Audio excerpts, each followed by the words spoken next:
In today's documentary, we'll be combining our greatest hits to give you a complete guide to the best day trips from Paris. We'll go to Giverny, Monet's Garden, Normandy D-Day beaches, the magnificent Loire Valley, Strasbourg, London, Bruges, and of course, the Champagne region.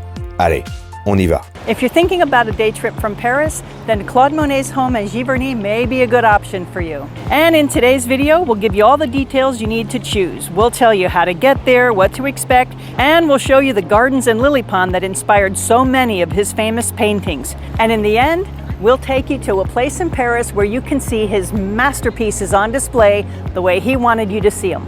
Allez, on y va. To get to Giverny, take the train from the Saint-Lazare station. The trains run throughout the day, and you can buy those tickets on site in the Nomad section of the main station. A round-trip ticket will cost $33.60, and the ride takes about an hour and a half to get there. When you get to the Vernon-Giverny station, you're still not at Monet's home. There's a bit more to go. The options are an hour-long walk along the Seine, renting a bicycle for the day, or take the 15-minute ride in a trolley or shuttle bus for €10 round trip. We took the shuttle bus. The bus dropped us off in the Giverny town parking lot just across the street. We walked through the town with easy-to-follow signs, and there are some places to eat if you want to grab a bite before or after your visit. There's a separate entrance for people with time-stamped tickets, but you can buy your tickets on site. We wanted flexibility, so we bought our tickets here.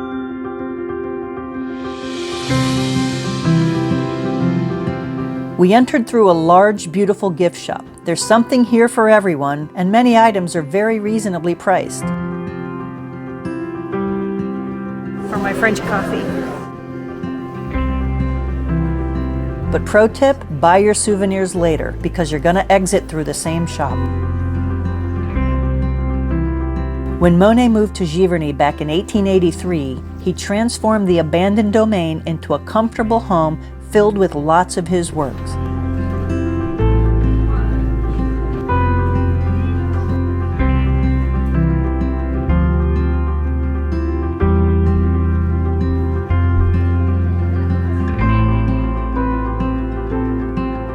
But the crown jewel is the floral paradise he created in the gardens.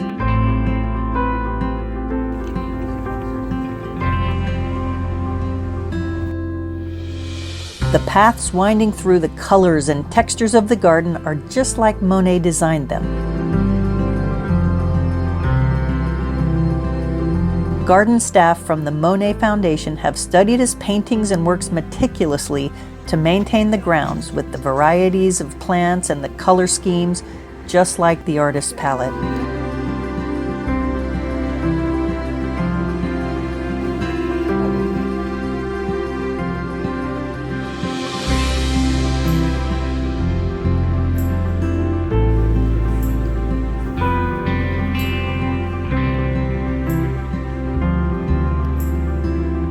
Next, we headed over to the water pond, where it feels like you're walking inside one of his paintings. The lily pads, bridges, hidden boats, and weeping willows bring a sense of tranquility.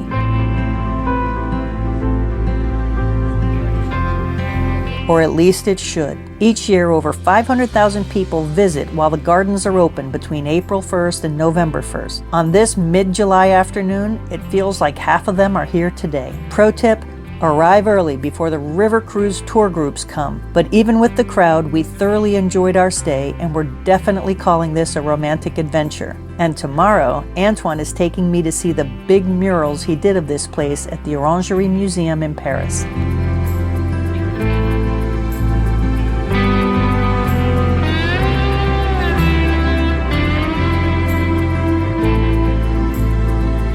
It's been a long day, and we're happy to relax on the 90-minute ride back to Paris. Today we're headed over to the Tuileries Garden to visit the Orangerie Museum and complete our Monet trip.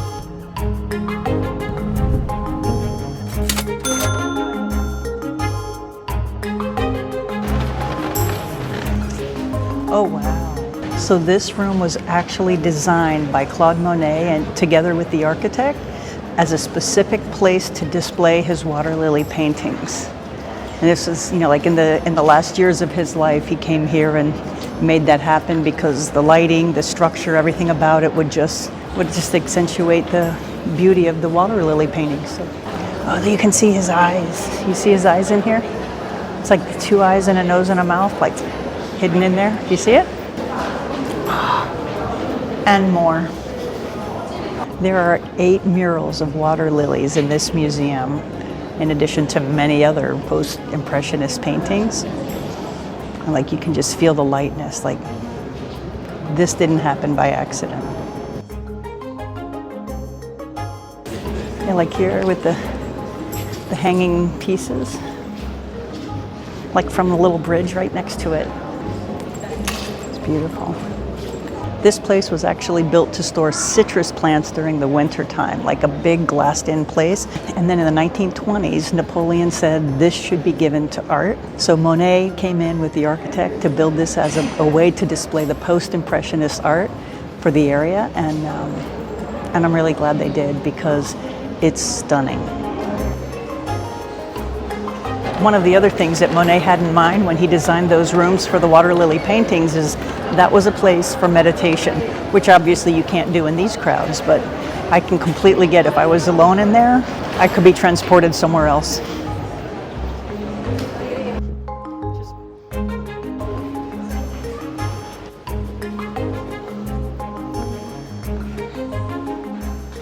He looks like fun with an attitude. So beside the Monet, you have Henri Matisse, Paul Cézanne, many others on display here. But if you can't make it to Giverny and you want to see the water lilies, this is a great option. And if you do go to Giverny and you want to just round it out, this is a great stop. And of course, Antoine loves the clowns because, hey, Antoine is a clown. The gift shop at the Orangerie is nearly as big as the one in Giverny, but you can still get great gifts at really good prices.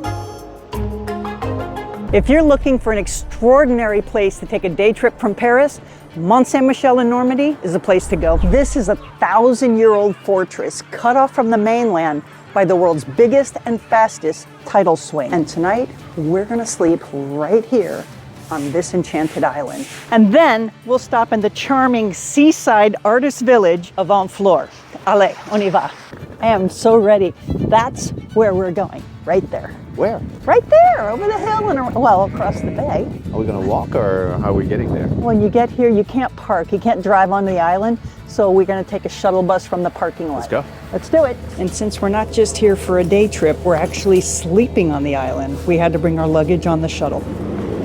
I'm so excited. All right, let's go. You ready? I am so ready. Come on. Allez, on y va. I want to go walking out here. I don't know how brave I am with bare feet. I brought my mucky shoes. All the screaming kids out here with their toes in the mushy sand. All right, darling, before we go into this joyful mud, we have to go and check in the hotel, and I think our hotel is right there.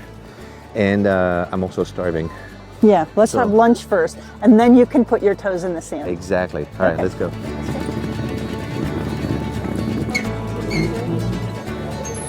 Bonjour. That's a nice room. Oh, look at that bay. Oh, wow. Look at that bay. Oh, that is a view. That'll do. Yeah, what a view.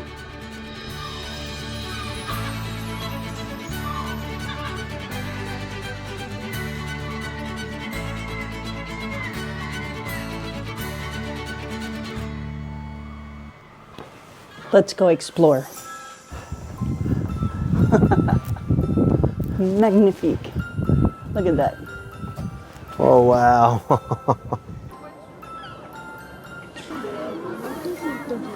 So I'm starving, and we're gonna go eat lunch, and we're gonna do that in a pretty famous spot, the Mère Poulard restaurant. They are famous for omelets, actually.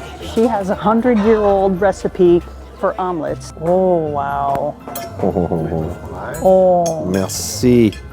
I want some of yours. Well, you can look at mine. No, don't even think about it. I was expecting the omelet to have lamb, and it looks like lamb sauce on top, like a lamb gravy, but I was not expecting a side order with a piece of meat. We are not starving today. No. Oh my God, that is pure fluffiness. I mean, just look how fluffy this is. It is like eating air. I saw the size of that and I thought, man, we're in trouble. But it's like eating delicate air. So I got the, oh, look how fluffy this is. Oh, ho, ho, ho. The 2 cheese omelet, and they put some stuff on top of it. I'm gonna put some of it on my bite. Oh man, I've never eaten an omelet that's so delicate. I mean, they're not cheap omelets, but the way they're making them and the quality of it is like, wow. So now we're gonna go back down to the water and we're gonna go put our boots in the water instead of our toes. I might be an old lady, but I feel like a kid sometimes. Oh, I look like an old man. I'm a kid inside. I know. That's why we play together well. You're gonna hate it within immediately. I guarantee that. It looks really slippery. Oh my God. Go for it. You have tall boots. What are you afraid of? Well, the reason to do this, other than the fact that it's super cool that you can, oh my God, wait.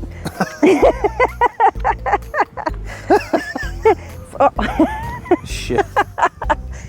Maybe this is a better idea than our reality. Oh God, I'm going for it. Yeah, I'm a little bit heavier than you. Oh shit. Oh God. Oh man. Look at this. It's actually not too bad. What I was afraid of is that it was, oh man, there's some spot where it goes in. Yeah. Well, there's pocket. Look, it's a little, oops, it's a little heart-shaped puddle. Aww. Isn't that sweet? It's for you and me. Oh. Just there. We've done some crazy things, but I like it. Yeah, it's perfect. I love it. I mean, am I in quicksand right now? Look, Colleen, if you fall down, I want you to know that I will take you home. I'm gonna laugh my ass off first, okay? It's La Frenchies mud wrestling edition. Oh man. Oh, shit! No! Shit! Shit! Well? Oh man. I got one. Well, come to me because this is hard here where I am. I'm trying to get my foot up. Oh shit, man. Oh, I'm stuck in the mud now too. Don't stand still. Keep moving. Just keep moving. Just keep moving. What do we do? Ah, the dry part. So this was walking in the bay at Mont Saint-Michel. Oh. That was an adventure. It's You know how far we went? We went there. So what are we doing? We're going up on the ramparts to see the sunset. Yeah. It's romantic. The tower, the wind vane, the gargoyles, the bay, the sunset, just everything. I love you. I love you too. We do cool stuff together. Yeah.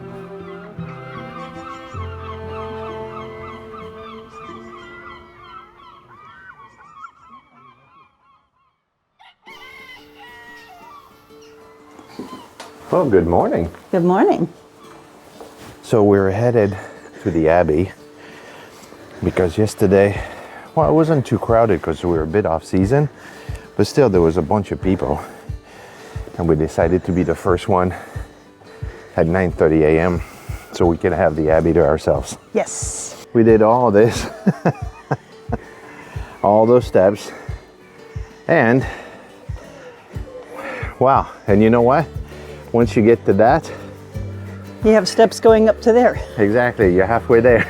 And they're not little steps, they're big steps. I know, they are big steps. And just when you thought there was no more stairs, there are more stairs. Oh man. We made it to the top. No. Oh no. Are you serious?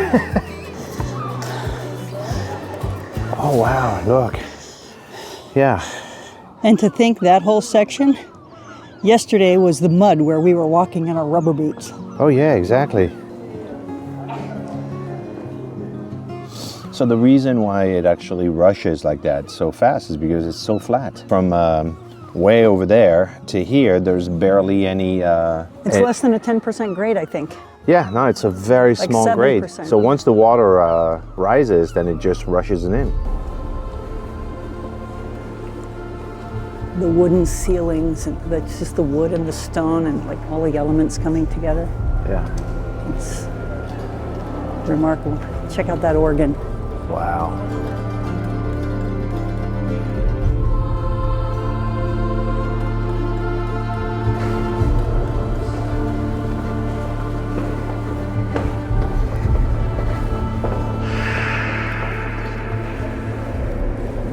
That's a Harry Potter room. Come here, look at my fireplaces. You can imagine the roaring fire in here. You know, I would not be at all surprised if the hall for the movie Harry Potter was actually inspired from here. And there are two of them. There's another one right here. I didn't expect it to be that large. It's a massive compound. Oh, look at wow, that. look Is at that a this. mill? La Grande Roue, the huge wheel. So when I first saw this, I thought it was a mill. Yeah. But this is actually a wheel where they put prisoners, and the prisoners would walk like hamsters, and this wheel is You designed... mean like the prisoners were inside the wheel? Yeah, you can see the foot spots and everything.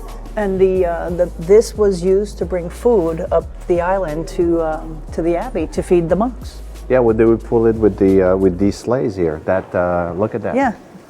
Yeah. They would put that here and bring it up. And it would From be the- attached to the rope. Yep, up from And water the rope level. would be going down.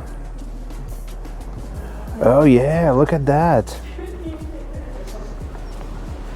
Yep, they would bring them up there. I was totally expecting an abbey, and like we're going from room to room to room to room, and Well, you were expecting an abbey with a chapel and like that, but Yeah. see, this was built as a major pilgrimage spot for the Benedictines to take up the island, and then during the 100 Years' War, all of this was taken over as a defensive spot. So there's, you have the fortress is all fortified around it from the time of the 100-acre woods, the 100-year wars. Let's go in the gardens.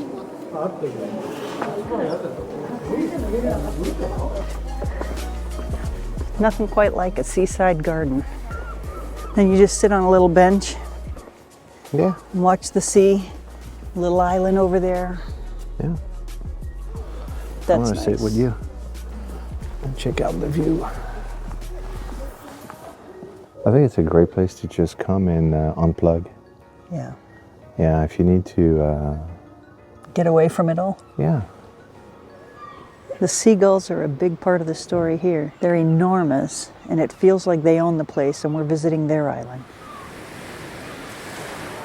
Earlier, we saw from up top that the water was coming right in here. Right. So it has already, in the last hour, receded significantly. And now, en route to our next destination. This is Beaune-en-Ange, and aside from being voted one of the most beautiful towns in France, it also happens to be a little place we visited in a previous video where I bought the infamous, fabulous bright red scarf. So that's not the original one, the one you're wearing? Oh no, I have many red scarves, but the one I love best, I had a little accident and we were visiting my son in his new apartment, and I just casually took off my bag, my shoes, and dropped it in the little cove by the front door, not thinking that our 19-year-old son had a lovely candle burning. Well, I torched it, so now I have a big pile of red ash, and I came back here to see if I could find another copy of my bright red scarf in a little shop over here. I don't see the red scarf, but they have lots of scarves, and it's closed. They may be closed for lunch. Let's go have lunch, and then we'll come back, and I'll bet you they'll be open. They left their stuff here. They're just Okay. closed for lunch. It's a special architecture that they have. This is all Norman architecture. Yeah, it's actually, they've redesigned the entire village to bring it back to its original splendor because it had gone down. Oh, there's another restaurant right there. In any case, it's voted one of the top 100 village in France. As you can see, it's actually very small, but very quaint. Smoked ham, potatoes, and creme fraiche. Oh boy, this is going to be messy. It's falling. That's good. That's yummy. You happy? Now you get your red scarf and you'll be in paradise. And I got the fermière. I got a bite with some chicken, mushrooms, potatoes, cream sauce, and bacon. Is that a celebration of flavor? Oh wow. Crepe last night was decent. This is really good. Cheers. That's a great pit stop in Normandy. My favorite one. Oh my God, look at the little pieces of fresh apple in that sorbet.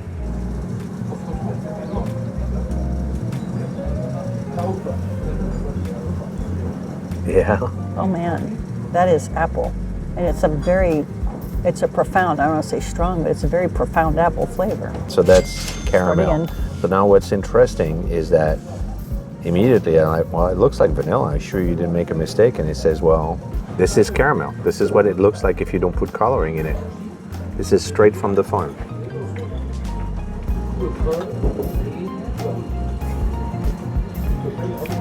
Is it as ridiculously delicious as I wanted it to be?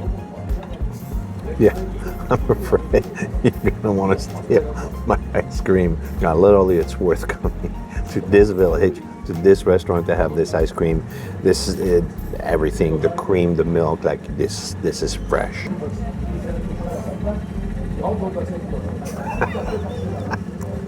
No.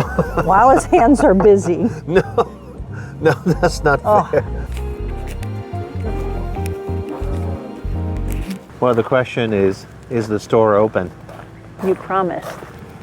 And if you break your promise. Oh, man. No.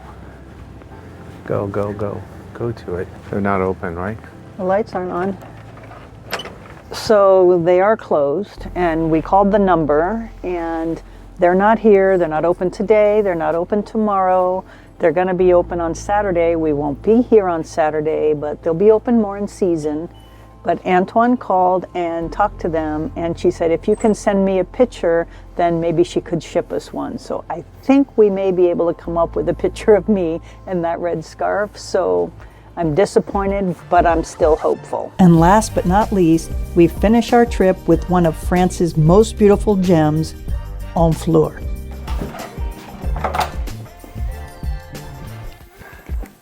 That will do. That will do. Now check out the steam shower. We have a steam shower? Yeah. Oh yeah. Oh yeah. Private steam room with a bench. Yeah, that's a steam shower. The whole deal. There's a good-looking guy in the mirror over there. Oh, that's me. All the coffee and minibar stuff. Yeah. A big comfy bed. Check that out. Let's go visit the town now. Yeah, let's go see some shops and galleries and check out Honfleur.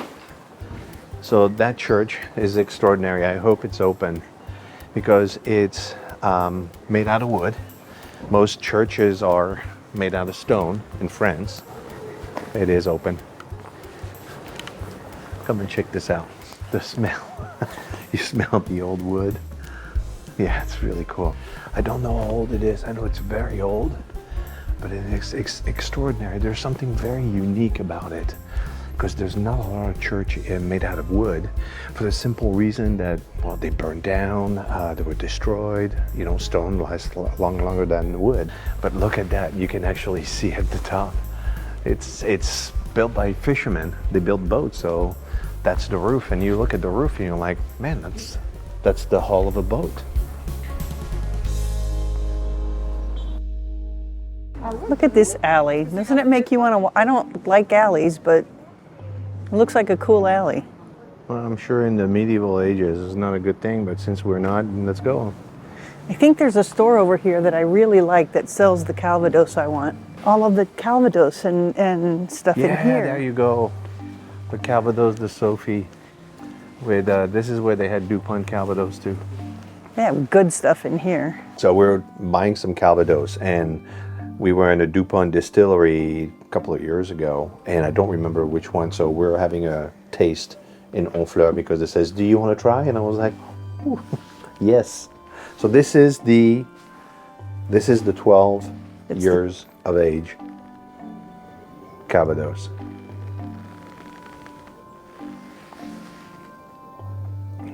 Oh yeah. Now what's interesting is the price. The 12 years is 70 euros, and the hors d'âge, which is no age specific, is 6 to 8 years, is 65. So if you just get this one, you're spending 5 euros more and you get a 12 years. This is definitely smoother. Yeah, that's definitely a lot smoother.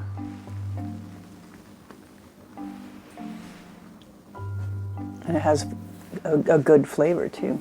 Yeah, it's good, huh? Yeah. She just told us that DuPont Calvados is stopping to 12 years old. They're going to 10 years now. So this is it. This is the end of the series. And I'm taking it because it's a great value. I mean, look at that, 70 bucks. On peut en prendre deux bouteilles. Il n'y a pas une limite au nombre de bouteilles qu'on peut acheter. Je prends. She says no limit in my thing. I like businesswoman. There may be some drinking involved. And it may not be a good idea to go to the absinthe bar tonight. I really like Honfleur. It's a fantastic little town. And of course, we couldn't leave Normandy without having their most typical dish, moule frite. Yes. Merci. And that little bucket goes here. You start with one. This is French finger food. So you have to get one that's, oh, here's an empty one. Yeah, there's always an empty one. Okay. So you take an empty one and you pinch them out just like that. And you use the... You use the shell as the instrument. Right. You take your French fry and you dip it in the fresh herb mayonnaise. That's good. I love that. Mussels is a real poor man's meal because you have more at the end when you're finished with eating your plate than you had when you started. The moule frite is a coastal dish. I know it's big in Holland, Belgium, all the northern part of France, and it goes all the way down Normandy and Brittany, and probably all over the coast. But as you start to go in south, you're going to see that less and less. When you're a savage, this is how your shells look like. When you're Colleen, this is what it looks like. You set them in like that. You're right in order.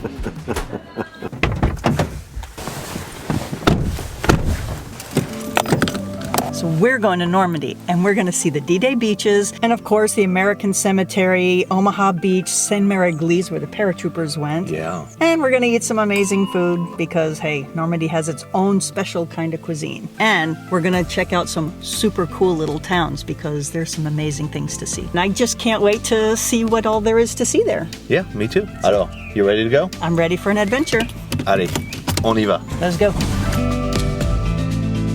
So obviously we're driving to Normandy, but there are multiple ways to get there. You could rent a car from Paris and drive to Normandy. It's about 3 hours. Or you can hire a private driver to drive you there, show you around and bring you back. You could also do a one-day trip when you leave Paris at 7 o'clock in the morning. They take you to Normandy on a motor coach and drive you back at night. That's the marathon style. Or you can take the train from Gare Saint-Lazare in Paris and go all the way to Bayeux, which is a delightful medieval town, and then hire a guided tour from there. But since we live in France, we're taking our car and we're going.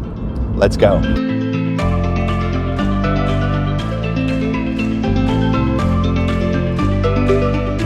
So one of our first stop in Normandy D-Day beaches is Sainte-Mère-l'Église. And Sainte-Mère-l'Église is famous because about 13,000 paratroopers were dropped off right here, most of them in the wrong spot, supposedly in complete darkness, except that there was a house fire in the area which lit up the sky so the German could see the paratroopers. And a lot of them got shot as they were coming down. You know, many of them didn't died before they even set a foot in France because they got shot in the sky. That's, you know, if there's the definition of courage, that's it. So this is an essential pit stop when you're coming to Normandy D-Day, is to come here and pay your respect to those 13,000 paratroopers and the sacrifice that they made to liberate France.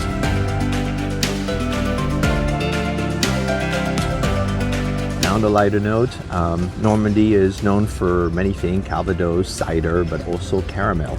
And there's a small town right around from here called Isigny. We're gonna go and see how they make caramel, and I expect that we're gonna taste a few ones. So let's go. Now we're gonna go and see the factory where they make caramels of Isigny, right there. Let's go. Normandy is known for dairy, and Isigny is known specifically for butter. I learned about that just in the grocery store, but it's a very special recipe. It's a national distinction for the butter of Isigny. If you have the good fortune to come visit Normandy and you're not on one of those buses that like brings you in the morning and takes you back at night, and it's a marathon kind of a day, it's definitely worth stopping in Isigny to have a look at this place. The Isigny caramel is also famous. Caramel from the whole area is famous, but the Isigny caramel is especially delicious, and it's worth a visit here because they have a shop where you can buy the ice cream, other candies and stuff, but you can go inside and see how it's made and experience the reason why it's just a cut above, because this is exceptionally good caramel. And if you're looking to bring some things home, you can bring some caramels back to your friends if it makes it home, because you may just want to eat it yourself. I've done that before.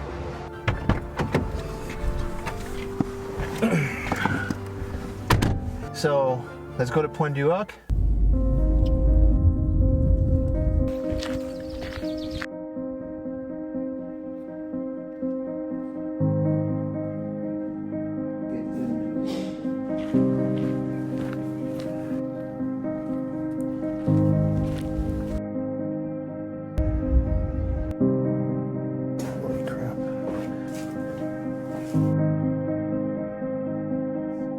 Incredible, as you can see all the holes. I mean, the entire cliff here, that was a plateau, and what you're seeing here with all the holes and all those things, these were the bombs dropped by the Americans to try to dislodge the German positions and knock out their guns, and they were able to do some serious damage, but they weren't able to take them all out. So all of the stuff that you see here, and it looks like Swiss cheese, that used to be a flatland at a plateau, and it's pretty incredible to see it in that shape.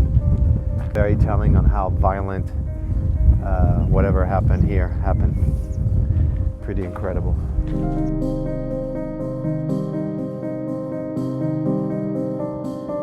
From here you have a pretty solid picture of what these cliffs look like and what the Rangers, you know, the American Army Rangers climbed up those cliffs. And they were all young boys, men, but still the age of my kid. And they had rope ladders that they just threw up and climbed one over the other just to get to the top, you know, to come through the water, to climb that 90, 100-foot cliff, to come up here and have German soldiers watching and waiting and ready to shoot at them. It's just dumbfounding. It's insane that we were able to take that position. Just crazy. I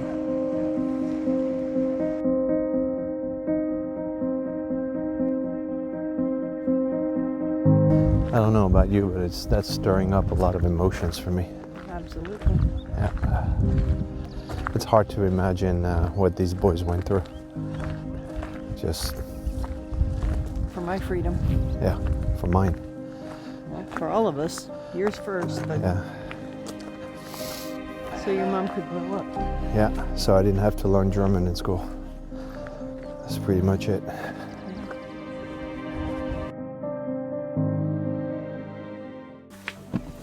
I have a little surprise for you. I told you we were going to go camping. Okay. I got us a hotel, but it's a surprise. Okay, good, because I'm not much of a camper. I was going to pretend to be a happy camper. Yeah. So, you ready to go? Allez, on y va? Let's go.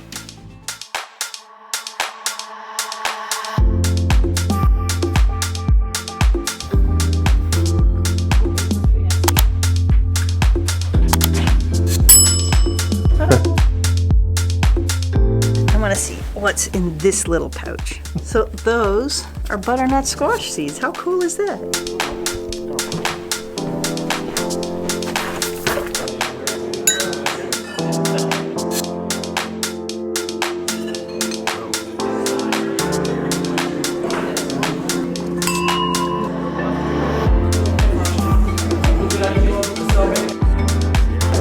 That's a great dinner. Bonjour, chef.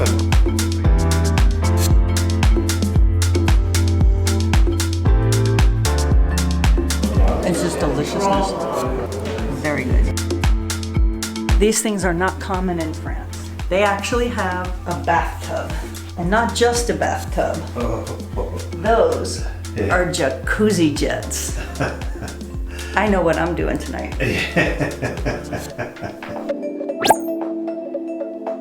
Good morning. Good morning. Croissant. That's a French breakfast. Good morning. We're on our way to the American Cemetery, and it might be another emotional day. Yeah. But we'll be there soon, right? 5 minutes away.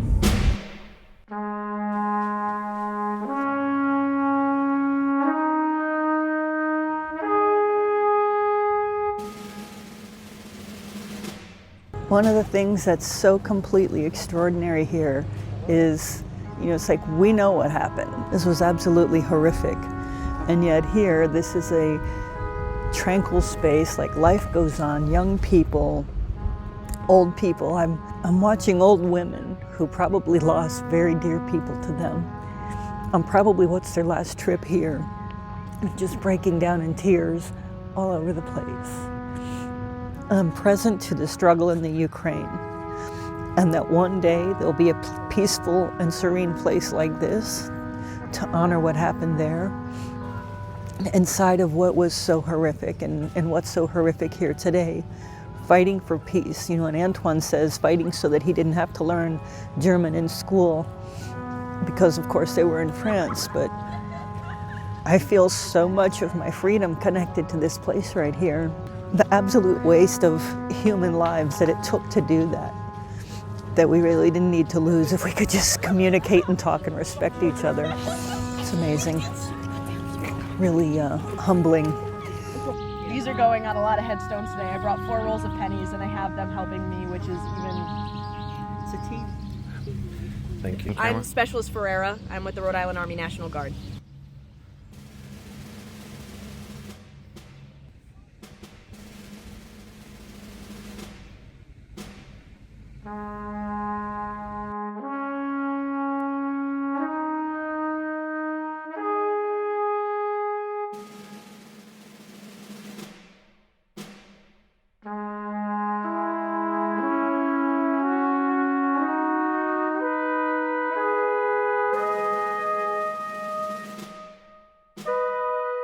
The thing that gets me every time here is you can see here all the tombstone, and it looks like they're plunging in the ocean as far as the eye can see, and it's a stark reminder of what happened here. Like you can see this line of tombstone that is just going and curving into Omaha Beach. It's a pretty incredible sight.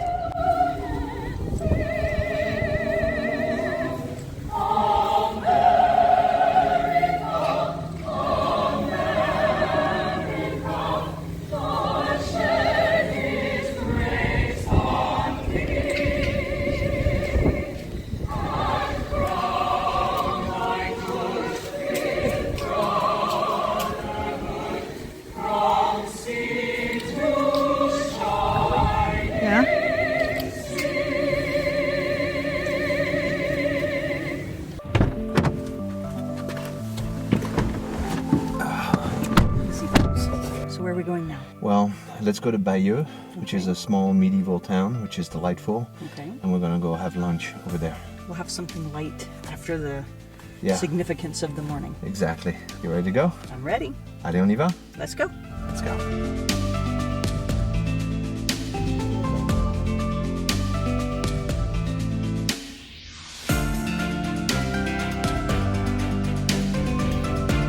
We're going to go have lunch at La Cove, which is right over here.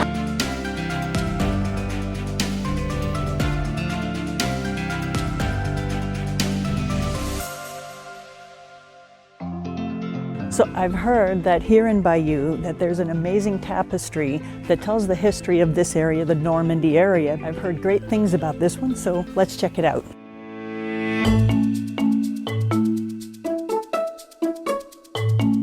If you ever come to Bayeux, you have to see this because it is a 70-meter-long story of William the Conqueror's tour from being the Duke of Normandy until he conquered the Anglo-Saxons to become a king of England. And so each little segment with very fine detail. I mean, you can just see the stitchery and everything. And it's a fascinating way to tell the story. It's beautiful, it's interesting, it's funny, it's definitely worth seeing.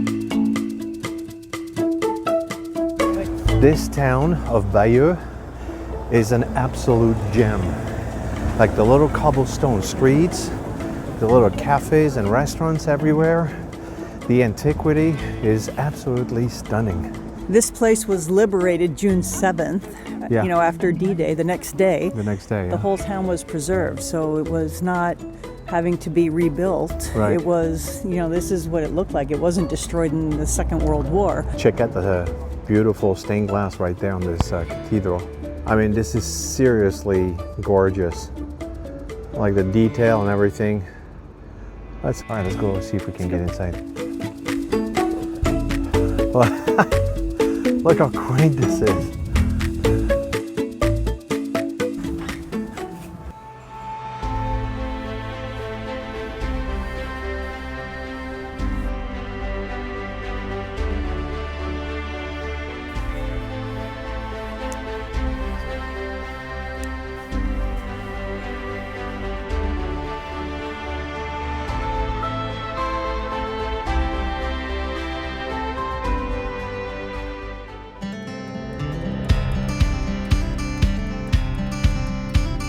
Golf course right by Omaha Beach.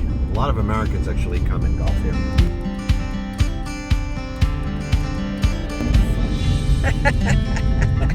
Chicken crossing.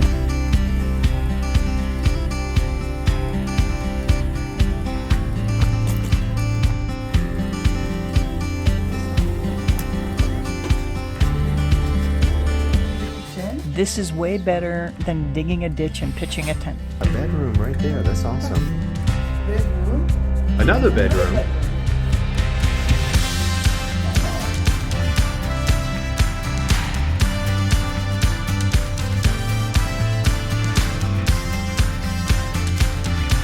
So it was 23 years ago that Antoine and I came here, right to this house. We perched in that little window right there, all skinny and young Yeah. and romantic. And we spent some time here when we got married Yeah. back in 1999. Yeah, and this is actually the house in the opening scene in the movie The Longest Day. So if you want to see what this house looks like, you can watch this movie and you'll see this little house, and it's cool to be back. It's very cool to be back. And the other thing that's cool is we're right here on the Normandy coast. The ocean is right here, and we just, we went wandering, picking mussels, for moule frite, and Yeah. like all of that happens right Well, here. let's go and check out the beach really quick and just Let's take go. a quick walk. Let's go to the beach. We just saw a couple of deer come through here, so we're going to try and be really quiet.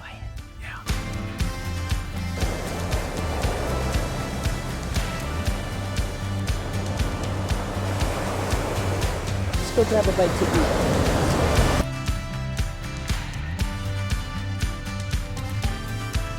Oh yeah. Bon appétit. Merci.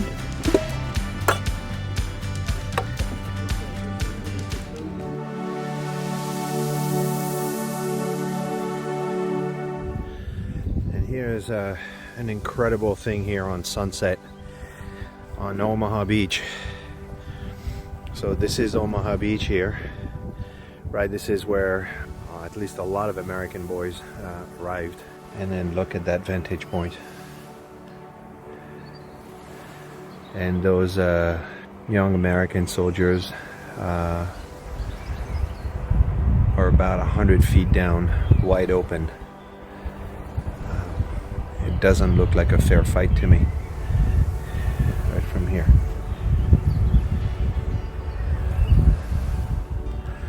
And now you have little sheeps right there that are just grazing at sunset. And that's a wrap for today. We'll start again tomorrow morning. Good night.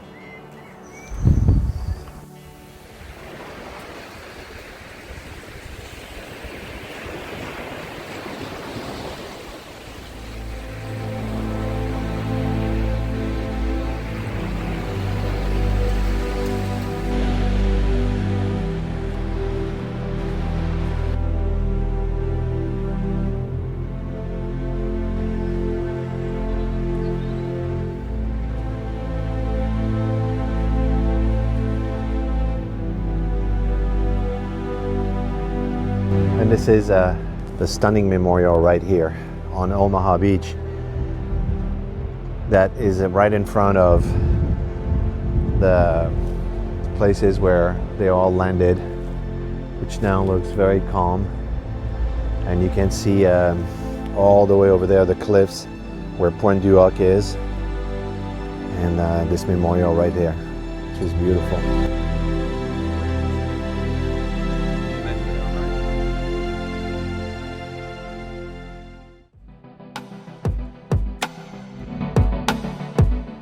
So now we're headed to the Batterie de Longues-sur-Mer, which are 4 big cannons that are left over from obviously World War II.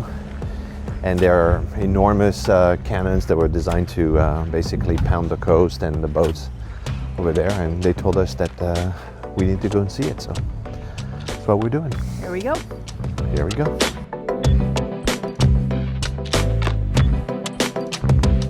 So now let's go check out Arles. I want to see that. Yeah, let's go. Cool. On y va. On y va.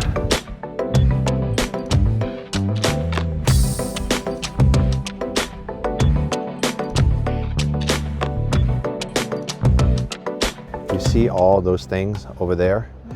So that's one of the genius of D-Day beaches. One of the things that the Germans were counting on is that they needed a port in order to unload equipment. Because you can unload thousands of men, but unless you have equipment, then you're not going to win. They recreated a port and they put all those barges over there where the big ship would arrive all the way to those barges, would unload, and then they had ramps that were going from those barges all the way to the beach to unload trucks and tanks and everything. And this is basically what overwhelmed the Germans, because not only there were thousands of men that arrived, but also within a few days, thousands of vehicles. They were installed. Yeah, they were installed. And you see you have one of those barges right there. You see that, how big it is? And I think, yeah, this one. We have this one, but we also have that one. And I want to, come on, let's go walk over there. Yeah, let's go.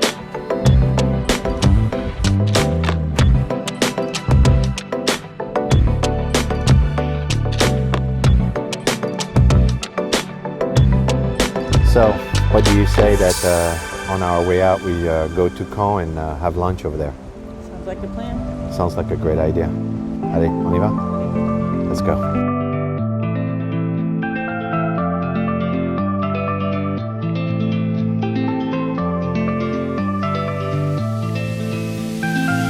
And we're going to go have lunch right here. Well, that's awesome. This is my childhood right there.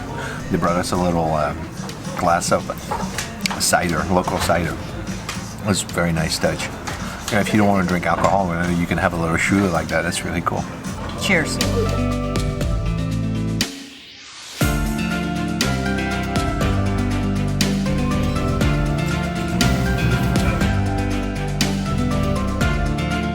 There are a lot of memorials here in Normandy area for World War II.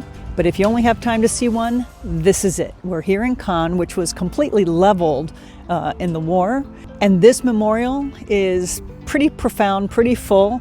And it's not only a memorial to the war, but it is a memorial to peace and world peace, like from the Cold War, even 9/11. But this is dedicated to not having war again. So let's go inside.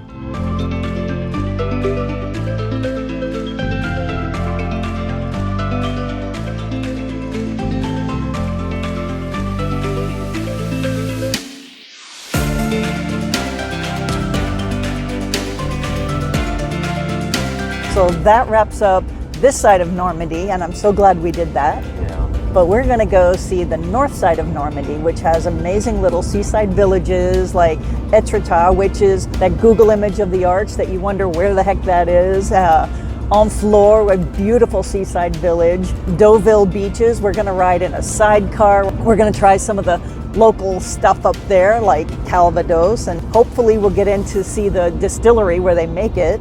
And I just can't wait to see it. Me too. So until next time, au revoir. Au revoir. When it comes to Normandy, people already know about the D-Day beaches, but we've heard there are more towns worth discovering, and we're gonna go do that. So today, we're gonna meet up with Vincent and our son Charlie in Honfleur, which is a charming seaside village with an antique wooden church and all kinds of cool stuff. And we'll take a sidecar through the countryside to go to a distillery and taste some Calvados and cider. And we'll check out the glamorous beaches of Deauville, and we'll end at the famous Etretat cliffs to visit one of the top most beautiful gardens in all of Europe. So, are you ready to go? I am. Allez, on y va. Let's go. So now we're on a pit stop in a little village called Honfleur. This is a small seaside town at the estuary of the Seine, just where the ocean meets the river. There are art galleries with fancy art, but also studios with local artists painting, sculpting. It's just fabulous. This is one colorful, picturesque place that you don't want to miss. So add a pit stop here on your Normandy trip. A lot of people go to Normandy and they go to the D-Day beaches, but you absolutely want to do a pit stop here in Honfleur. It's an amazing little port. You ready to go and visit the town? Let's go see. Allez, on y va.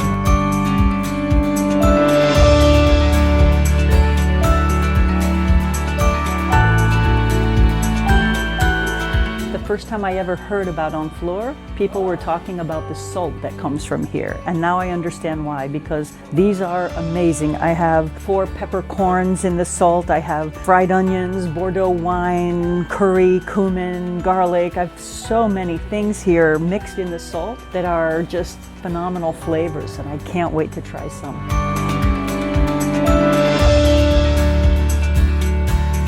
So when you're in Honfleur, you could go and eat at one of the little restaurants along the seaside, but we chose to go somewhere extraordinary. So where are we going? We're going to a restaurant, Les Cailleurs. It's actually right there, right behind us. Let's go. You ready? I'm ready. On y va. Let's go. Bonjour.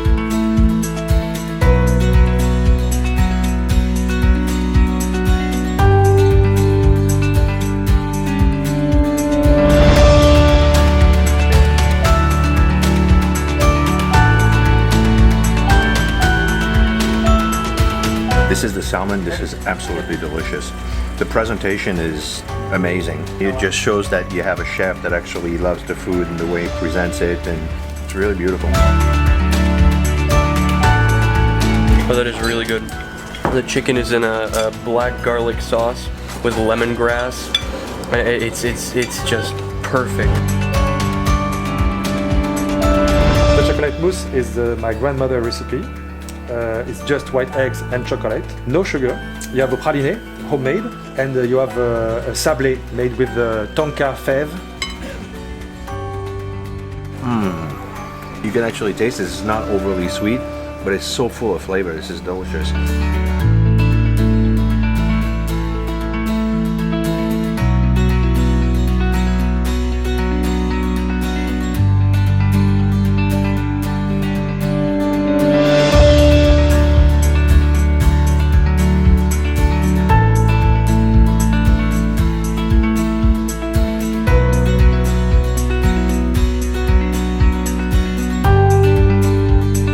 One thing that is really cool here is to have an oyster bar on an old boat in the port, so you could actually go down in the boat and then just enjoy some oysters and some drinks. Looks like a great idea. We may have to come back.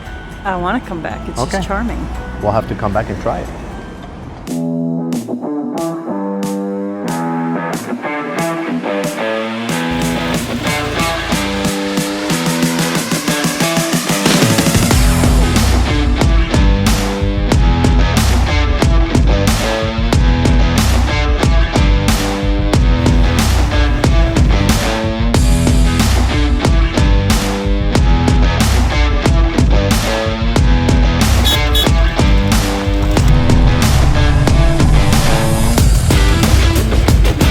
We did a pit stop from our sidecar in a small village called Beuvron-en-Auge, one of the top 152 most beautiful villages in France. It's absolutely stunning. Coming here was actually really magical. There's only 250 people that live in this village. It's a tiny little village. It's very quaint.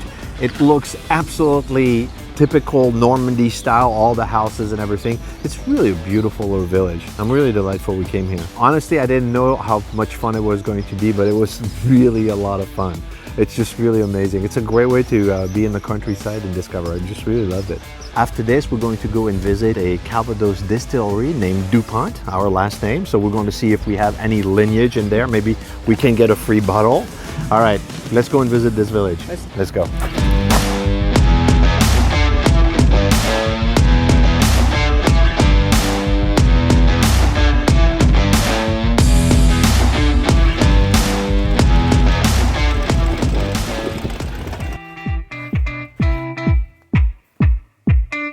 So we're here at the DuPont Calvados Distillery, and it is magnificent. They distill the Calvados in the same way that you would a brandy, and what comes out of that is extraordinary, because the cider, they have one that's like a fine champagne, one that's like a sparkling apple juice, but very refined, all of the different ages, everything, it's extraordinary. And one of the things that I found the most interesting is that you can use the Calvados in your cocktails. So imagine having a mojito, but instead of using rum, you're using a distilled apple product that really wakes it up. I cannot wait to try that. There's one that tastes like gin, one you can use instead of a whiskey or a bourbon. It's just extraordinary, and I didn't know Calvados, and I'm so glad that I learned about Calvados, because this stuff is really, really good. They specifically do quality products here. They said they had a choice to go like, you know, the run-of-the-mill cider. Quality versus quantity? Quality versus quantity. So if you see a DuPont product in the store, this is a quality Calvados. Until now, we were not into cider or Calvados, either of us. I'm a new lover of Calvados. This is an amazing pit stop, the DuPont Calvados Distillery right here. All right, let's go on to our next adventure. Okay. On y va? On y va. Let's go.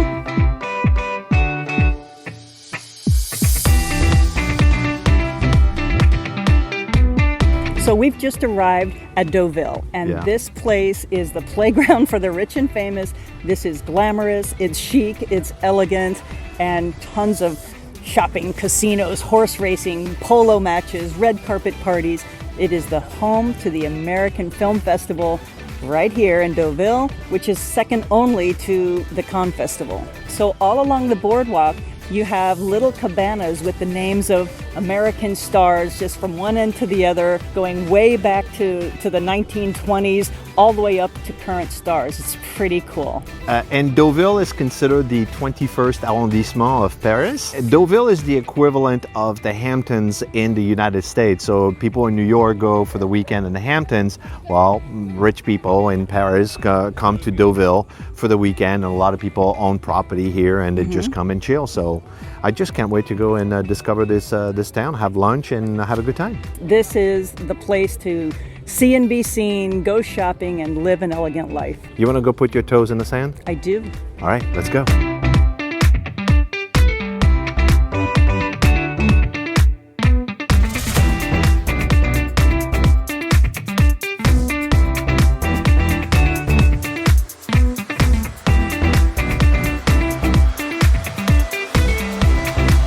got the sandwich. Check this out. It's a black bun, which is actually really interesting, but it's got salmon in there. What's amazing is this like amazing sandwich is just 13 euros. It's really not expensive. I'm gonna give it a bite. This is delicious. This is an avocado salad with smoked salmon and I don't know what else, but it seems very nice. Fresh, crispy, yummy, good choice. And that is a pistachio creme brulee, and I love creme brulee. It's like eating a cloud of pistachio with caramelized sugar on top and toasted almonds, and it's heaven.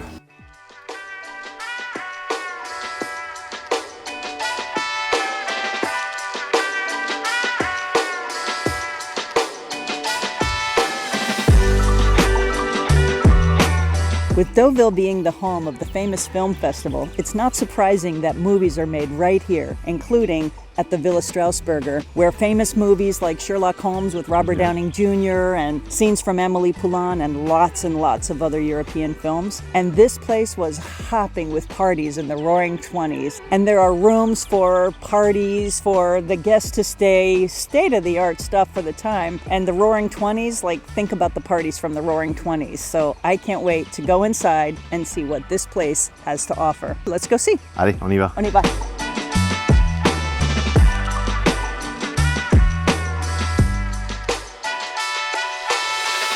Deauville is known for horse racing, and Strasburger was a horse owner, avid racer, and he had portraits done of his horses every time they won. So you'll see all over the house pictures of horses.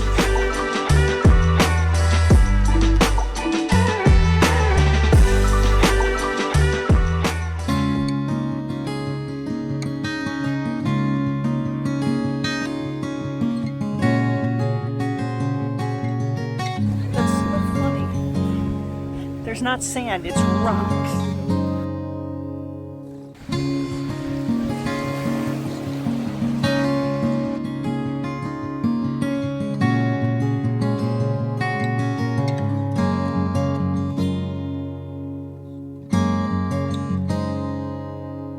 This garden is so peaceful. You know, there's little vignettes, little tables and tiers, and then a place to swing, little Buddhas, bamboo spots, arches, and the flowers. You can't imagine that you're so close to the sea. When you're inside there, it's like you're in another world. If you come here to see the cliff, you absolutely have to come to see this garden. It's stunning. Add a couple hours to the trip. Just make sure you do.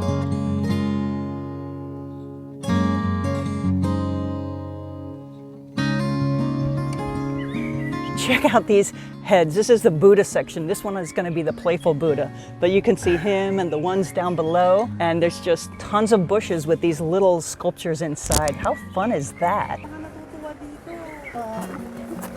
So when you're down closer to like Omaha Beach, you know, you have all the war and everything. And right here, we're so peaceful. It's just so opposite of what we see down there. Yeah. I like this place. Yeah. So when you come to Etretat, plan on time for lunch, time for the gardens, and time to hang out on the beach.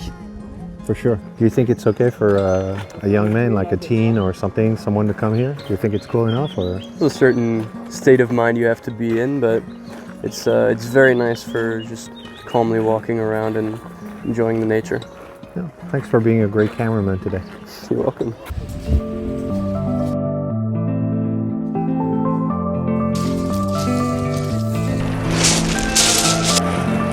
Oh yes, good.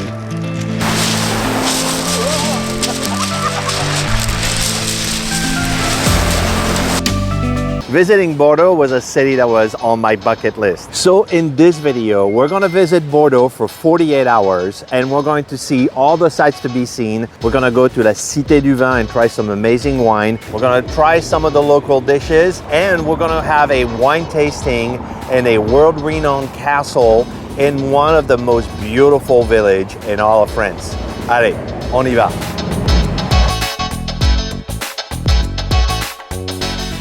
We took an early morning train from Gare Montparnasse, and in just over 2 hours, we arrive in Bordeaux. It's so quick to get there. This destination can really be a day trip. Now to get to Bordeaux, we use Trainline to book our tickets. It's the easiest place we found for booking trains all over Europe. and I've put a link in the description below. One of the clear advantages of taking a train like right here in Bordeaux is that you are close to everything and you have public transportation that will take you anywhere. So it's super convenient.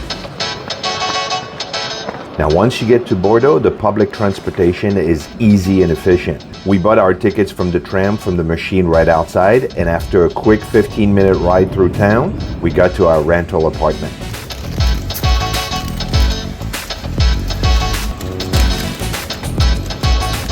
So this is our apartment in Bordeaux.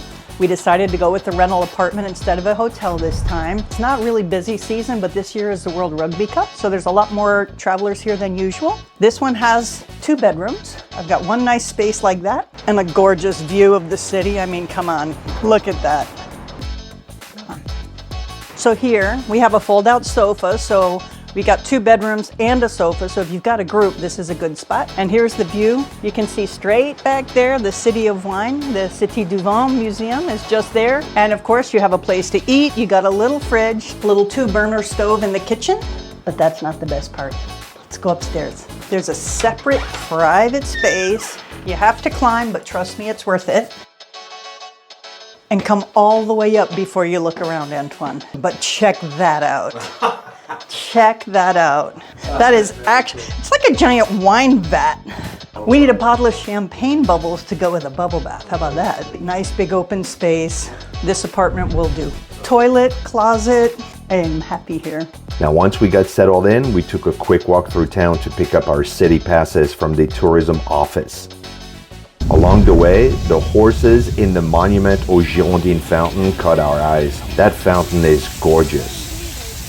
After that, we walked to the tourism office to pick up our city passes for our visit. The city pass is really cool and gives you an unlimited access to public transportation, including the river shuttle. Now, Colleen wanted to take the boat ride to the Cité du Vin Museum. Once we had our city passes in hand, we walked towards the river through the tree-lined Esplanade des Quinconces.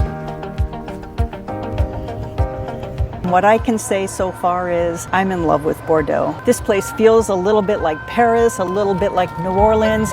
None of the crowds, none of the pretentiousness or any of that stuff. It's just an amazing place. I'm happy to be here. So we are headed over to the Cité du Vin, which is the wine museum that you need to go to. So we're going on that little boat right there. I always love being on a boat. And I think the boat is one of the best ways to see a new city in Europe. So looking right at the Bourse, this is stunning.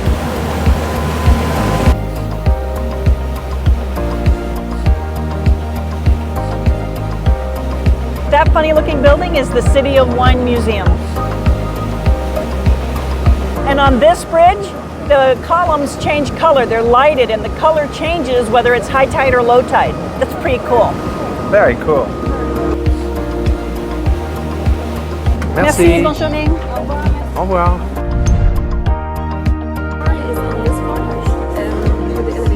We're going upstairs to try some cool stuff. Come on. Now, we had heard that the Cité du Vin was a great museum, and we were not disappointed. This is an informative and playful, interactive museum that gives you a whole new perspective to enjoying wine from around the world. This museum is a must-stop in Bordeaux, even if you're not a wine lover.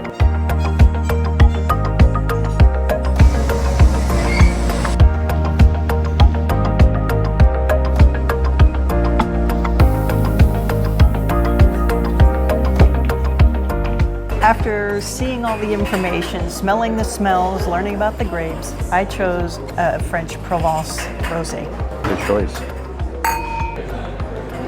All right, Let's go outside and drink. The ferry boat dropped us right here. We went through that bridge and it dropped us right here. Yeah. To Bordeaux. I like it here. I like it here very much. If going to Bordeaux is on your must-see places, then check out our guide right here. It includes some of the best places to stay, of course, all the sightseeing to do in Bordeaux, some wine tasting, and some of the best restaurants in town. Check it out, there's a link in the description, and see if it's a good fit for you. Now, at the end of a beautiful day, we headed into the old city to try some classic local dishes. So the best way to look at a menu is with a beverage that has bubbles in it. They put that in a bread basket. Oh, there you go. I'm actually hungry. We've been walking all day in Bordeaux. Yeah. I like Bordeaux. This is 48 hours in Bordeaux, but I think we're going to come back. There's a lot of things that we love about this city, and the food so far doesn't disappoint. Try it. You can see the jelly here with the pâté. It's a country style pâté, so it's not smooth like a foie gras, but that bread, like, look at that. That is a thick European bread. This is going to be a good dinner. Yeah, it's awesome. Oh.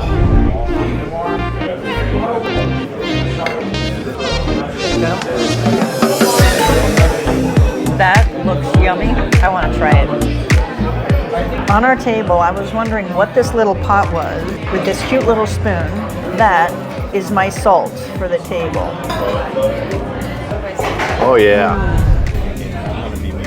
So this is a jus de boeuf, which is a piece of the cheek, and it is very tender. Like they cook it for, I don't need a knife in here. This is falling apart already. Look at that. That thing is falling apart. I almost ordered something else, and the waiter suggested this. Like, oh my God, I'm glad he did. I was telling him what I like, and he said, maybe you really want to try this one? Like, wow. I don't know if I can film because I'm going to be busy eating. You got to try some of this. Yeah. Oh, I definitely want to try some. Yeah.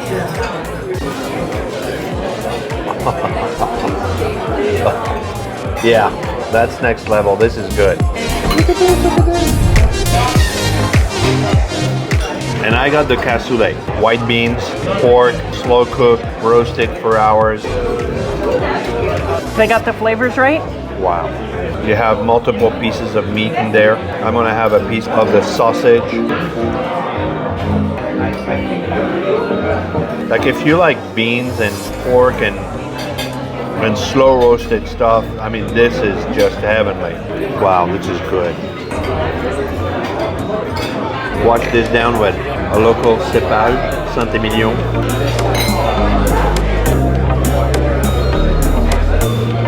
Yeah, I'm a happy man. The good news is Antoine is filming and I have this spoon. Hold on, hold on. Oh, that crispy thing. Oh, yeah. Oh, my God. No, I have a spoon and I'm not afraid to use it. Bring it back here. That is so good. Yeah. Cream puffs with ice cream and whipped cream and something, but Oh, dripping in my hand. all I can say is it tastes like more.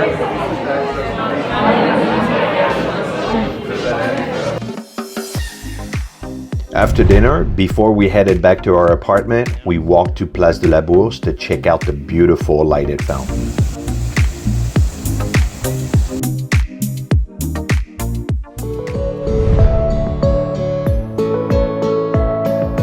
It's day number 2 and time for a good French breakfast. And in Bordeaux, a pain au chocolat is called a chocolatine. Oh my goodness. It is as crispy and delicious as I've ever had an almond croissant.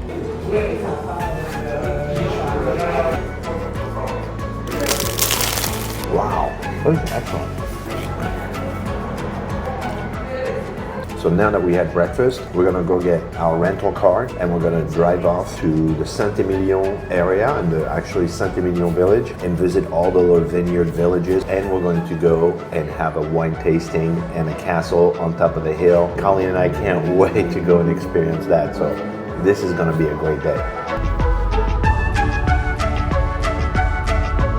From the moment we pulled up to this hillside village, I couldn't stop smiling. I am excited to explore these cobblestone streets and tiny alleyways. Of course, you have a lot of wine shops here, but there are also plenty of art galleries and cute little stores.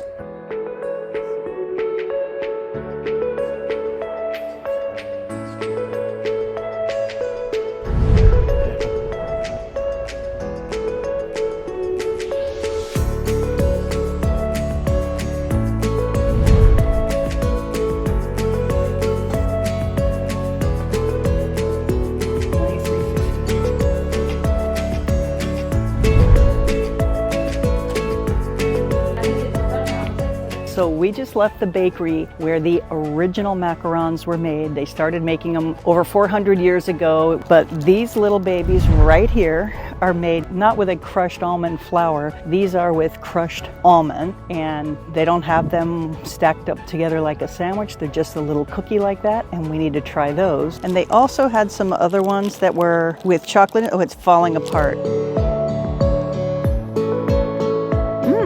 There's no eggs, no gluten, no any of that stuff in there. It's more like a cookie than a macaron, what I'm used to, but it's very nice. It's like a crumbly biscuit almond cookie. And I think I like it. But that is the Saint-Emilion macaron, just typical from here.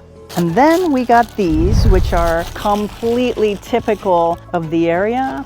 This is a cannelé, and that is made with a crepe batter put into a copper pot. It looks like it's chocolate or something else. It looks like maybe a baba rum, but it doesn't have any rum. It's just a simple little crepe battered cake. So you want to try one? I do. Yeah, it's a little cake. I mean, there's no chocolate, no rum. I don't know. I want to have something with it. I want to dip it in Nutella or chocolate. But it's very nice. And that's cannelé from Bordeaux. So today we're sitting in a little cafe terrace at a restaurant called Bouchon. Oh yeah, look at that. This is how you start your day.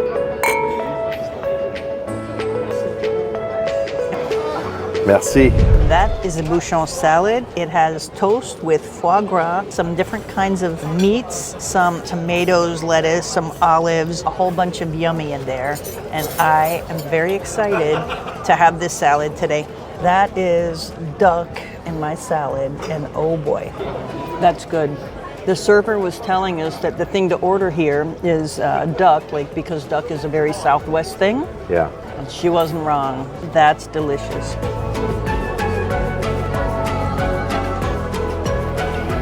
Two of my favorite decadent pleasures, champagne, foie gras, and a beautiful setting.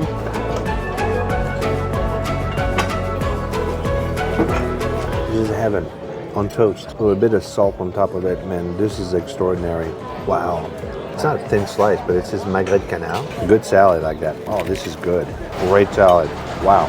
Big mix of a little bit of everything. So Colleen stayed with champagne, but I had to have a glass of Bordeaux in Saint-Emilion. I mean, the Saint-Emilion village in Bordeaux. I had to have it. Cheers. This is like mountain climbing. After lunch, we headed up the hill to see the Abbey at the top of town, where I lit a healing candle for a dear friend.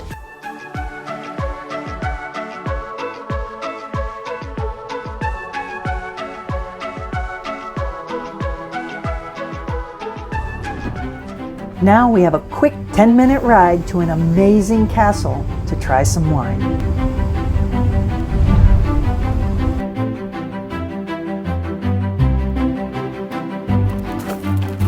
Here at the vineyard, we started off with the history of the castle. We walked through the vines.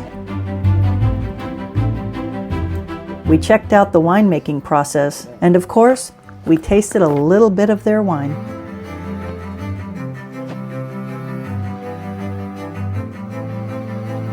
It has been another long and wonderful day, and it's time to head back to Bordeaux for some dinner. Tonight we're having dinner in a restaurant called Le Carré, which is a lovely outdoor terrace in that square around the Les Halles area, which is just restaurants all around it, and this should be good. It was recommended by a guy who hangs out in Bordeaux all the time. I can't wait to try it. So tonight we're toasting with champagne because we are having oysters, and Bordeaux is known for oysters. It's right by the coast. There's a long estuary that comes in, and some of the best oysters in the world come from Bordeaux. So cheers with oysters and champagne. So in France, oysters come with a vinegar that has chopped shallots in it normally, and there's a lot of different gourmet vinegars that I've seen with them, but this should be very nice with a little bit of buttered bread. You know what goes great with oysters? What goes great with oysters? Champagne. Champagne and oysters. Yeah, I'm not a big fan of vinegar with oysters. I prefer lemon on them. Oysters and champagne. That's the way to do it. Oh, c'est beau. This is a chunk of meat, and they give it to you with this sauce, which I'm not entirely sure what it is. It looks like a béarnaise. And then I'm going to take just a little bit of that bone marrow and drop it right up here. That's a fresh béarnaise sauce. Yeah. It's two totally different flavors with the béarnaise and the bone marrow, but both of them are amazing. So I got scallops with ravioli. Look at those. Oh, wow. They said this is a great place for seafood, and I'm getting the idea that it is. It's got a ravioli here, a mushroom ravioli. This is served with mashed potato, which I expect is going to be nothing short of amazing. Yeah. Wow. This is really good. We were recommended this address by a French local, and this is amazing. This is amazing. Really good.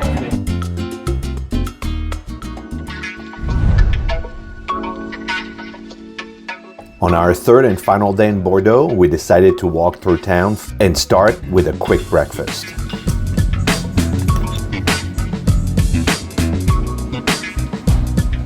We headed down the vibrant Place de la Comédie, where we found a giant sculpture. This is where Rue Sainte-Catherine, the longest pedestrian street in France, begins. We stopped in Église Saint-Paul on our way to La Porte de la Grosse Cloche. That place is super impressive.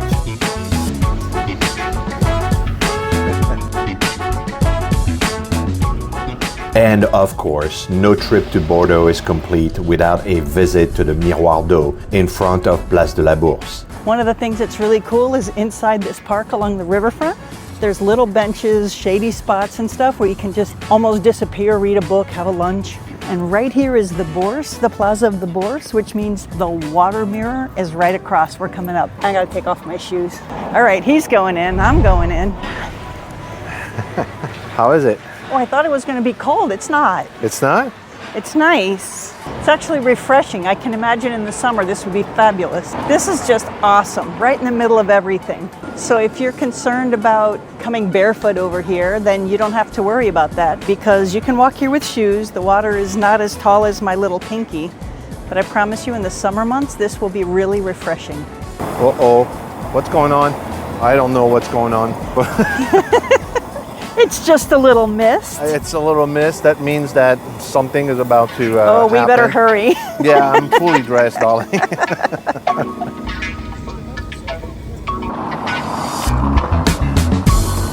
What do you say we go have some seafood now? I am so down for having some seafood because this is a marine town. We're right on the Gironde estuary, so seafood is definitely on the list. So we're here at the Cabanon Marin. We're right here by Port Caillot, just in the heart of everything, and we're here to have a seafood platter because this is a seafood town. We're right at the end of the Gironde estuary, right off of the Bay of Biscay, and this should be fabulous.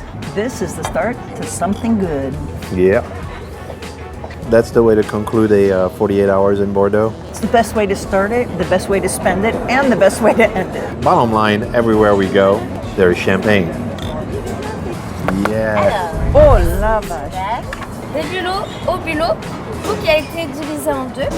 Bon appétit. Okay, merci. I know a lot of people don't like to open up their own shrimps, but that's how they do it in Europe. So you gotta peel your own thing. I never would have thought that was good, but it's pretty nice. Yeah, only half of it is yours, okay? Don't get any ideas here. Oh. What am I supposed to eat that with? Bread, butter, mayo. Right. That's so fresh. Wash the lobster down with champagne. So I'm gonna have this bad boy right here, langoustine. This one, you just crack it like that, you know? You just go, you pinch it in the middle, and you open it. I'm gonna put some mayo, my shrimps, And that? That is the pincher from my lobster. Do you have seafood platters like that in Florida? No, you can get a basket of shrimp or stone crabs on a dish. You can get a lot of different things, but I've never seen a platter done exactly like this. It's not something I'm used to in Florida, and I grew up in Florida. Yeah. This is the best way to finish our trip in Bordeaux. Cheers. In this video, we're taking a day trip from Paris to the Loire Valley, and we're gonna visit 3 must-see castles like this one right here. And we hired a private tour guide. Hi, Valentine, how are you? Nice to meet you. To take us around and show us all of the hot spots with great historic background. This is a bridge between occupied France and free France. This is a bucket list item for me. Let's go. Allez, on y va. So it took us an hour to get into Tours and an hour to get from the train station here, but it's an enclosed forest, so the whole forest is inside the wall, and it's the size of Paris, which I had no idea about that. Okay, so this is the big political statement of Francis I, François I. Building this also to show that he is legitimate on the throne of France. Yeah. That's also why he's speaking so much about religion in his castle, because he's also saying, this is not by chance, this is not only because 2 kings before me died without a son, it's also because of God, it's a miracle. So when you get here, you're in the courtyard and you really can feel this mix between French and Italian architecture, because you have this remain of what used to be the French forts and the Gothic architecture in France before those kings went to Italy. So big tower, and also all this verticality on the roof. This is French. But if you look at the details, you see all the sculptures and all the columns are very Italian. And the reason for that is that actually when the kings were going to Italy, they were coming back also with Italian artists and craftsmen who were working here on the spot. There is François. Bonjour, François. Oui. So you can't really see it so well from here, but there's 2 staircases, and one is coming up this way, the other is coming the other way, and they don't touch in the middle. Like you have to exit on a floor like this in order to connect with your friends. F's for François and salamanders. The salamanders are the emblem of Francis I, and they can be seen here in Chambord more than 800 times. They're everywhere in the castle, on those ceilings, but also in smaller sculptures, a little bit everywhere. Wow! We're right in the middle of the towers we were looking at from below. And check out that view. Oh man. And then you have the center tower with the fleur-de-lis at the top. And the salamanders on the side. And the big salamanders on the side.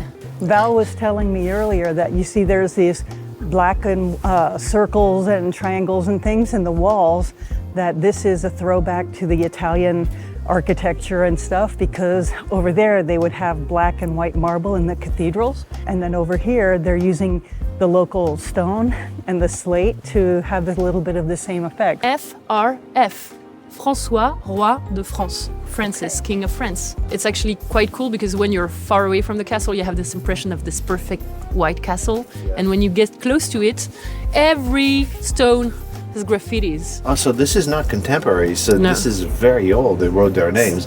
I mean, Some of maybe them. some of this one may be new, but the old one here with the proper letters, that actually is old. Here we're going through a loggia that is also an Italian thing. You know, this outside-inside space is really Italian. You cannot find this in traditional French castles. So it's quite cool.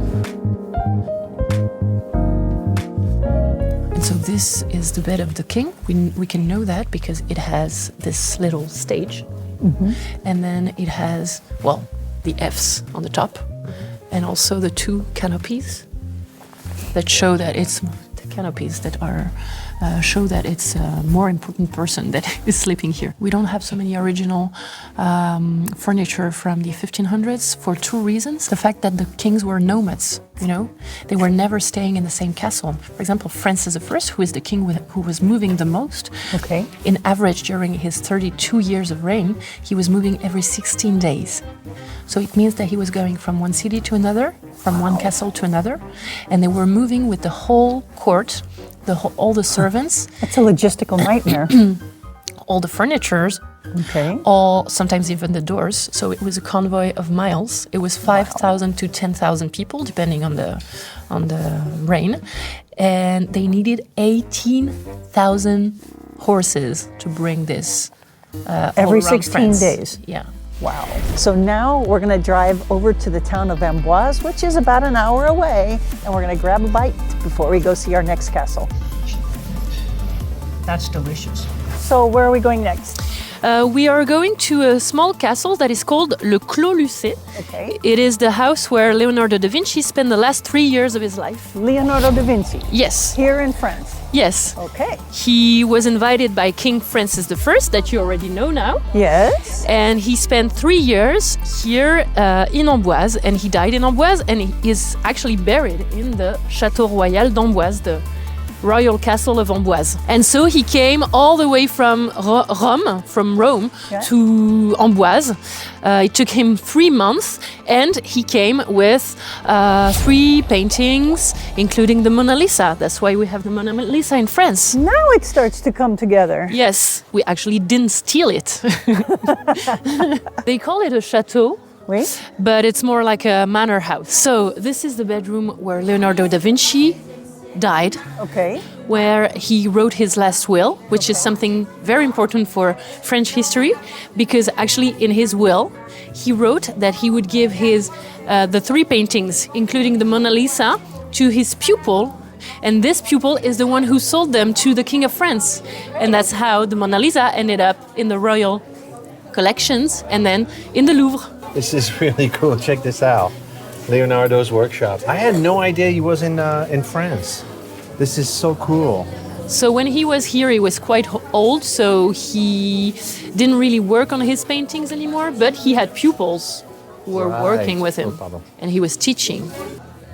This whole level is about the inventions of Leonardo, Yeah. because Leonardo was also an engineer. But he and was mostly an engineer, wasn't he? yes, he was everything. He was an engineer, Right. he was a painter, but he was also a botanist. He was doing so many things. For many things, we have this impression that he was a genius, but he was mostly enhancing things. For example, this catapult, it's an enhancement of catapults that have been existing since the Roman times. That bridge is a full-size scale of one of his designs. Yes, it's a bridge that he actually designed after the plague. Time of the plague, so some Yes. people walking here and some people walking below. Yes, so they didn't crush each other. Very clever. Yes. It looks like a toy for kids, but this is an actual life-size model of one of his works. Yes, exactly. Leonardo was working a lot on how to get man to fly, actually. Yeah. And so he was working on the air curtains. And so this is one of the things that he tried to do, but it's not taking off. Where are we going now? We're going to Château de Chenonceau. Chenonceau. It's 15 minutes from here. Yeah. And you'll see it's a very, very beautiful castle.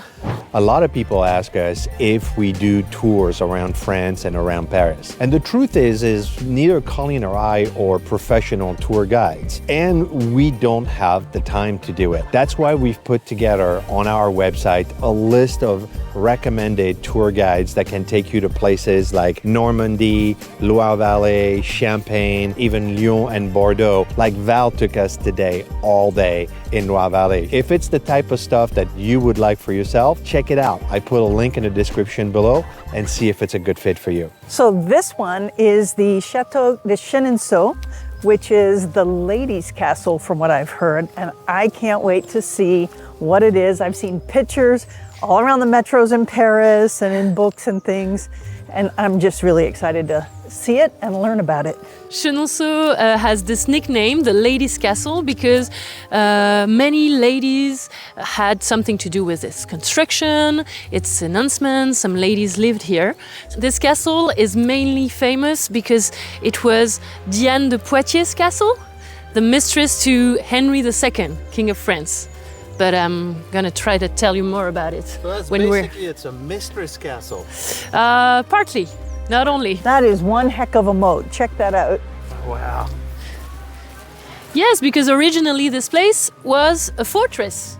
So you can see there's one tower that is remaining from the previous fort and the moats. And this used to be a drawbridge once upon a time. So you see, this is Catherine de Medici's garden. This is where she would throw some parties in the summers. She was a big party organizer, Catherine de Medici, because she was ruling France at the time of the wars of religion. And so between the Catholics and the Protestants. And so she wanted to reconcile everybody. And one of the tools that she had in her toolbox were the parties. And parties. Yes. Here you get to this entrance is really the same thing as I told you before, this first French Renaissance. That is a structure that is French with the turrets on the sides and then the decoration, very intricate decoration, sculptures that are really Italian inspired. And the salamander. Yeah. Again. Franco. Again, one thing that is good in this castle is that because it's a private castle, it's owned by a family, you have like flowers everywhere, fresh flowers. So this is the chapel. See the stained glass windows that are actually from the 1950s. Okay. Because a bomb, an American bomb, fell really close to the castle and all the original stained glass windows were destroyed. Sorry about that. No, you were trying to save us. Yes. And here, it's just like in Versailles. You have this balcony that is actually connected to the king's and queen's room. Yeah. So that they can attend mass without being with the rest the peasants. of the nobles. With the noble peasants. Yeah, the noble peasants. What's next? We're gonna see the gallery over the Cher River. Oh, which this is the best big part. salon we saw Yes. from outside. This is the part of the castle that goes over those arched bridge. Exactly. That's so stunning. Yes, if you look through the windows, you can see the river. This room was actually built by Catherine de Medici, was finished in 1577. Okay. And we know that she threw a big party here because it's actually a ballroom. Yes.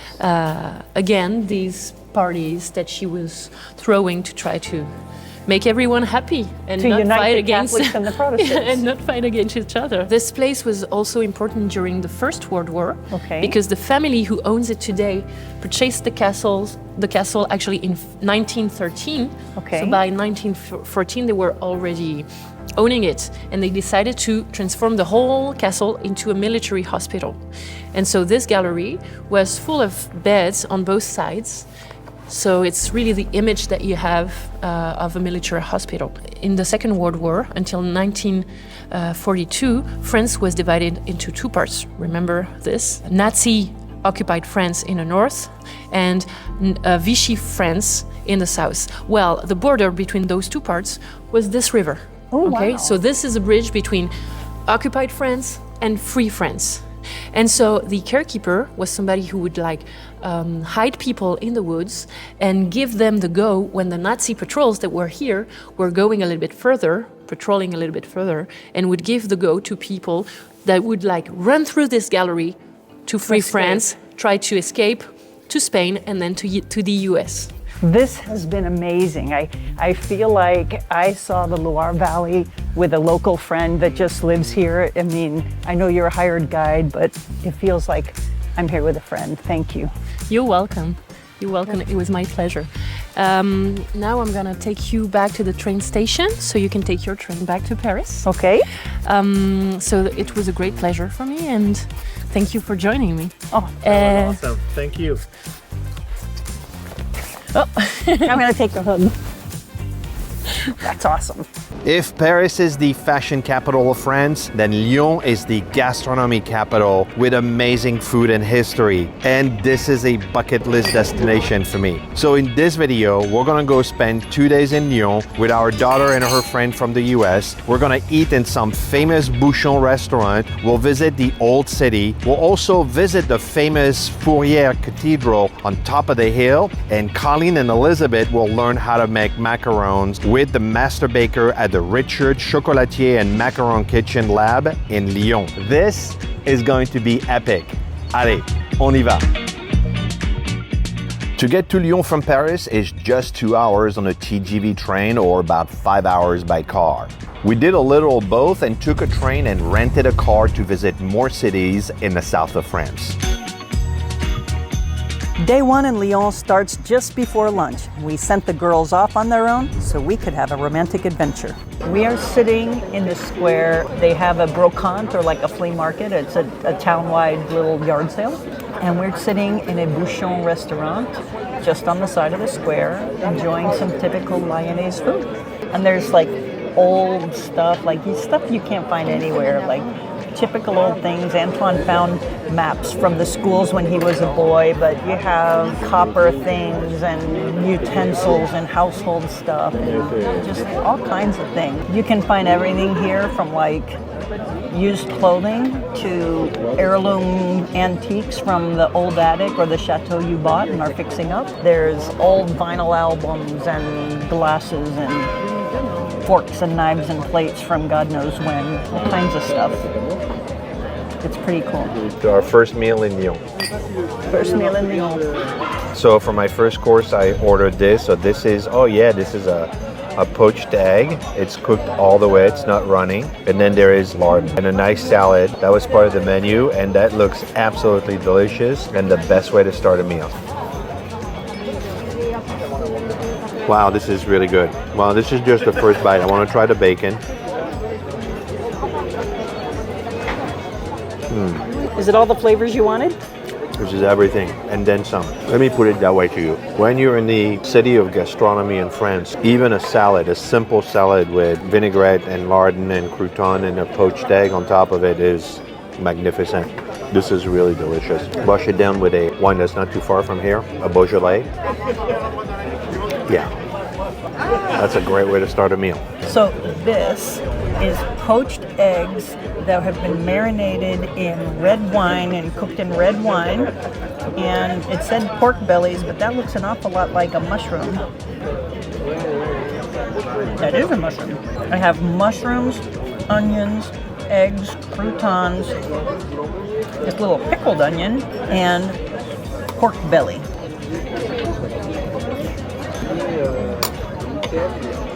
The simplicity of flavors, like you can taste each ingredient that's in here very simply. Nothing overpowers anything else, and it's like a symphony of flavor. Like everything plays off of the other. Mushroom crouton and pork belly. Oh yeah. With wine sauce. Well, bon appétit, my darling. Bon appetit. I got a quenelle. So this is a typical thing in Lyon, but it's more of a mousse that's shaped in this sausage shape. I haven't had quenelle in years, so let's see if I remember what it is. And the sauce is divine. This is really good. I'm enjoying this. This is a typical Lyonnaise specialty, which is a sausage with pistachio, served on lentils. Oops. You got the lentils, you've got the pistachio right there on the sausage. I'm expecting this to be a celebration of flavors. It's a little more peppery than I expected. Kind of a coarse-grained sausage. It has nice flavor.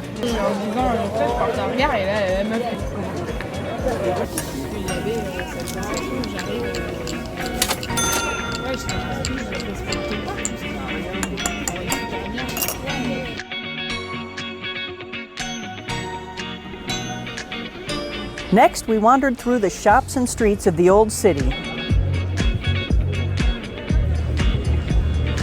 And we stopped inside the beautiful St. John the Baptist Cathedral, where I got to light a candle and say a quick prayer. So in Lyon, we decided to stay in an Airbnb, so follow me, I'll show it to you.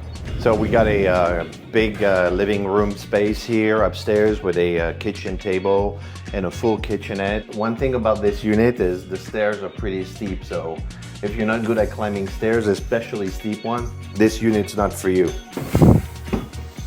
So right downstairs in the basement, you have 3 bedrooms. So down here you have actually a full bathroom here with a shower. It's very modern appliances. And this is just a bedroom, so all 3 of them are pretty much about the same size. And we're on the basement, we're underneath, so we have small windows at the top. I'm gonna put a link below to some of the hotels that you can stay in Lyon. And if you have a hotel that is super memorable and you think everybody should know about it, make sure to put it in the comments below.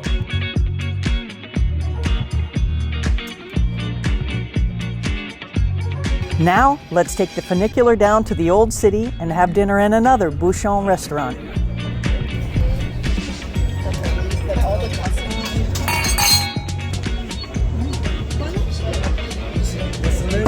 Merci. She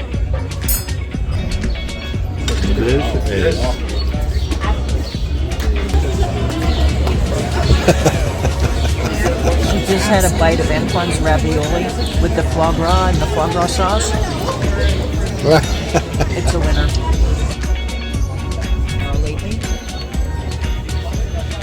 That's just what I was in the mood for. That's good. Mais j'en ramène une avec plaisir.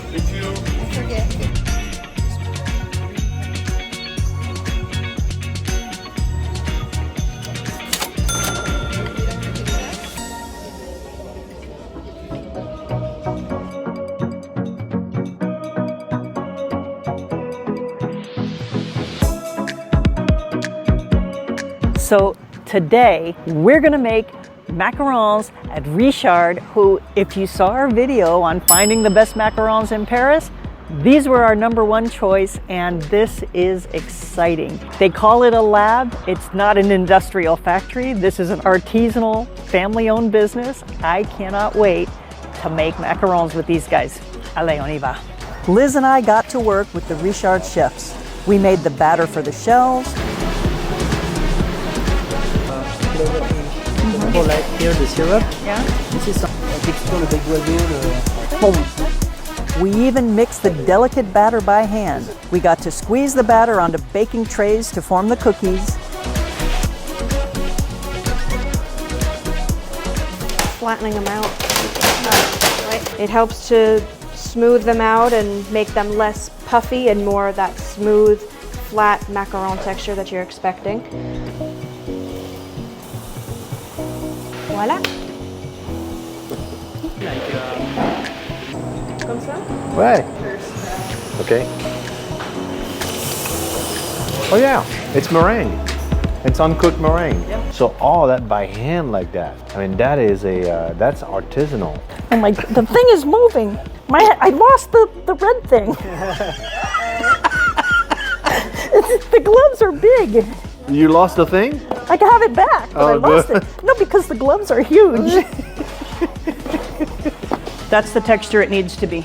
So Liz and I help them do by hand all these little squeezy little things, but if you want to have them actually look the same, you put it through the machine. This is probably the most industrial thing that they've done here, is to put that in here so that it squeezes the little uniform size macaron shells out. Right. And it brings it through this transfer part, so they're all even and consistent, and they have all of the quality control and quality control consistency, so that no matter where you buy your Richard macaron around the world, you're getting the same high quality, consistent piece of deliciousness. You can pretty much order the Richard macarons from the website and get them anywhere in the world, but for sure you can get them around the US. Oh, very cool. That's awesome.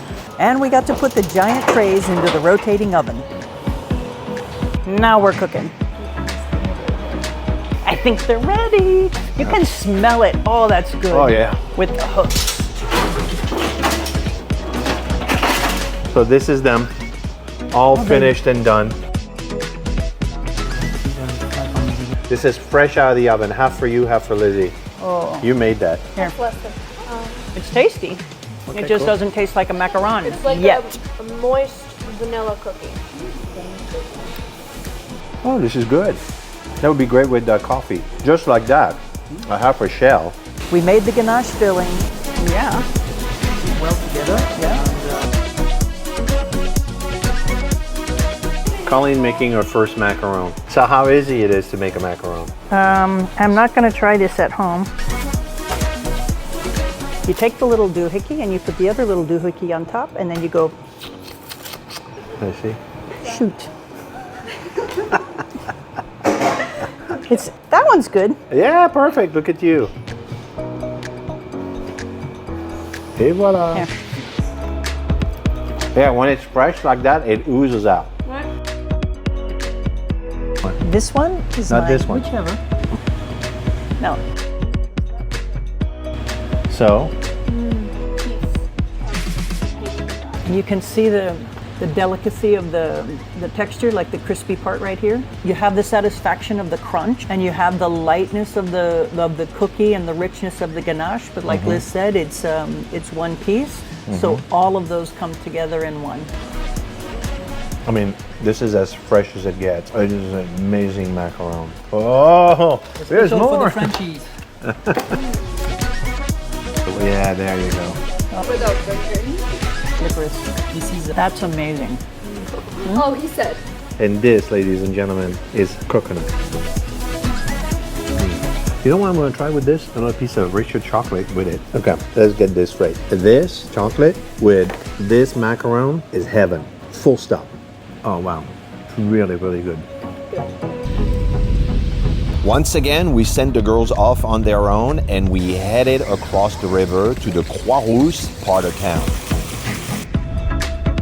We're just around the corner and a little bouillon, because I wanted to know if the bouillons in Lyon are the same as the bouillons in Paris. We're going to find out. Merci. Pause for the important things. Yeah, voilà, c'est important.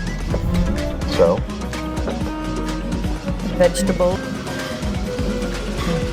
It's a very refreshing, summery kind of a dish. I like it. It's a fabulous food. yeah.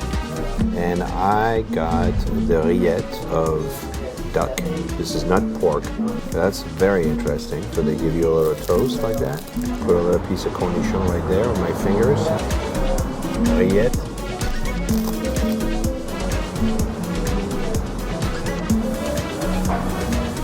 This is amazing. I like it with pork, but with duck, it's just a whole different flavor, and it's awesome.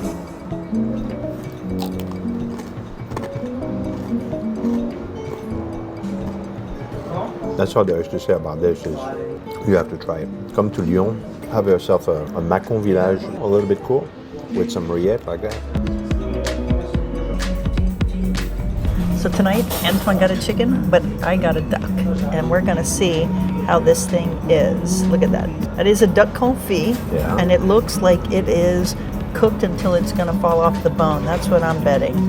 It's like a little bit crispy in the skin. Oh, yeah.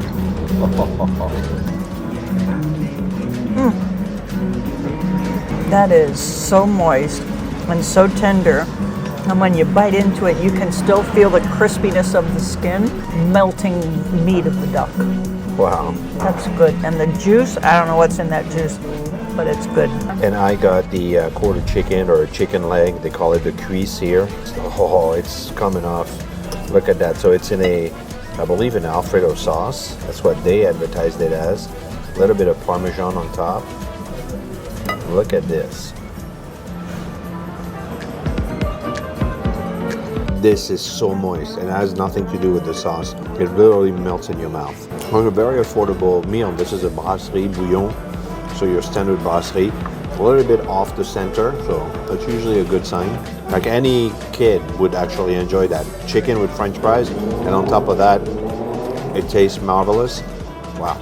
Those are the little praline things that we saw, the rose praline that we saw in the bakery and in a chocolate shop. They are crispy, nutty, yummy things. You gotta crack it. This may be just what the doctor ordered today. Yeah. Oh. It's a crunchy, I can hear it from here. It's the simplicity that they do here. It's exactly the right amount of flavor for each ingredient. So you have a symphony.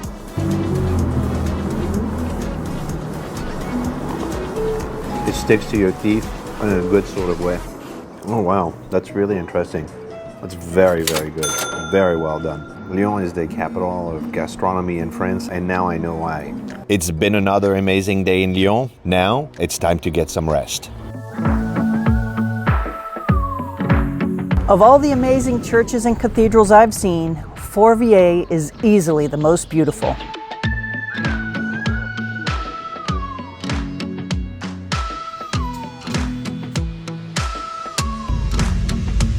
So one of the main things I wanted to see in Lyon was the Les Halles by Paul Bocuse, which is basically a food court, but gastronomic, like gourmet. Everything in there is the best of the best, at least supposedly. So we're gonna put it to the test. Let's go and check it out. Allez, on y va. Ah! We were there. We were making macarons right here yesterday. Let's go and check it out. If you're in Lyon and you want to taste the macarons that Colleen and Elizabeth made yesterday, you come to this store right there. They're all here. And they're chocolates. Bonjour. This is all prepared foods and stuff you can buy to take home and eat later. So you have restaurants, you can actually sit down and have a meal here. Yeah. You can sit, places where you just buy meat or fruits or vegetables. But as you can see here, there's plenty of places you can sit down. Check out the saucisson right there. Right here, this restaurant is seafood platter. If you want oysters or just a seafood platter, that's what they do here, exclusively. Get a bottle of white and enjoy some oysters. It's an amazing place. I've never seen anything like that, not even in Paris. Oh my God, how adorable are those? So my only regret with this is that we didn't come here earlier. We're actually leaving in 2 hours, and it's 10 o'clock in the morning, so we're here for breakfast. But I'm definitely coming back to Lyon, and I'm going to spend more time. I'll have dinner or lunch here for sure, and buy some food. We kind of have to go, so. But I'm glad I came because I know I want to come back. This week, we're taking a day trip from Paris to the Champagne region. I would like some of this, please, in my glass. Early this morning, we connected with our private guides and driver in Paris and drove 90 minutes to the majestic city of Reims for our first stop of the day, the Lançon Winery, which is the official champagne of the British royal family. All right, cheers.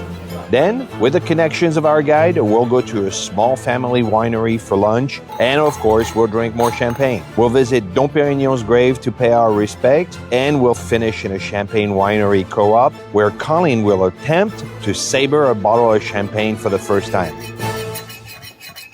Allez, on y va. There's this really beautiful thing right over here. Yes. What do you call this thing? Holy moly. The cathedral, the royal cathedral.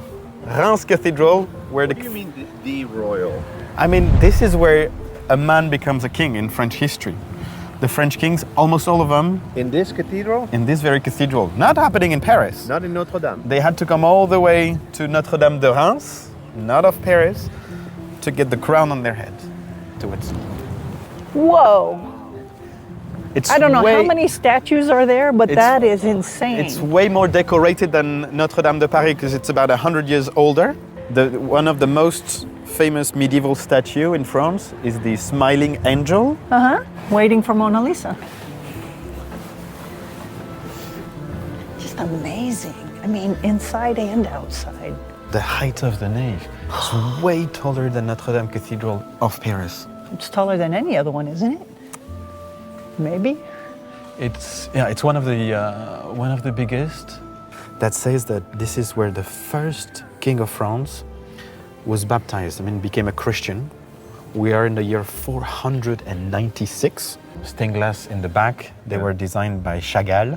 Yeah. Because all of this, the windows got destroyed by the German bombings of the First World War. The roof was on fire. And so they rebuilt a concrete and metallic roof. And Chagall was commissioned. He had just converted from Judaism to Christianism, and he was commissioned to create. So that was amazing, but where are we going next? Now we're gonna try some champagne.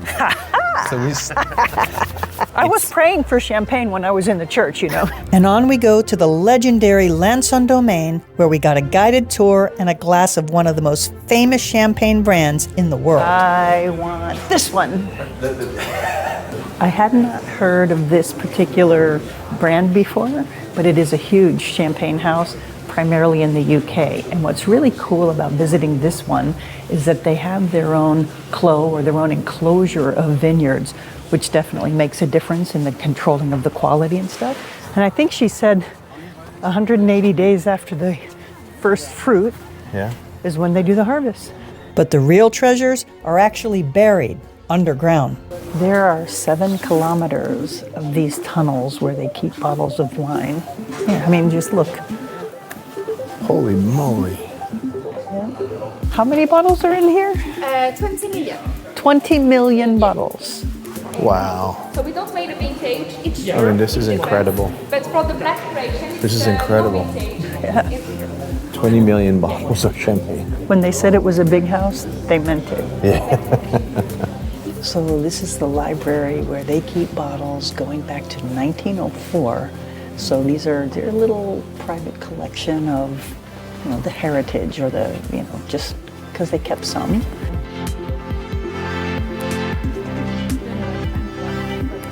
One, two, three, 4, 5. And each of them has 500 bottles? Mm-hmm. One square, one of those is 500 bottles. Hey, Antoine, Yes, ma'am. How you got? one of those is 500 too. It just keeps going. That champagne I was praying for in the cathedral is being poured right now. All right. Cheers. It's very easy to drink. It's really super fine bubbles. It's light. It's like really light. It sparkles on the tongue. Yeah? Almost like the bubbles, they roll all the way to the back. Well, for me, they roll in my brain immediately. Now that we've done this fabulous spot, where are we going next? Next, we're going to a family-run business. Okay. And it's also a place where we're going to have lunch. So welcome to the Champagne Boire Jumelles. So the family work with 8 hectares, separate in 44 different plots on the 12 different villages, because you know in Champagne, one village it's equal at 1 cru, and they produce around 80,000 bottles per year. Look in the eye. So you start with the charcuterie and cheese platter. So you have 2 local cheeses. The orange one is the long, the white one is the chaours.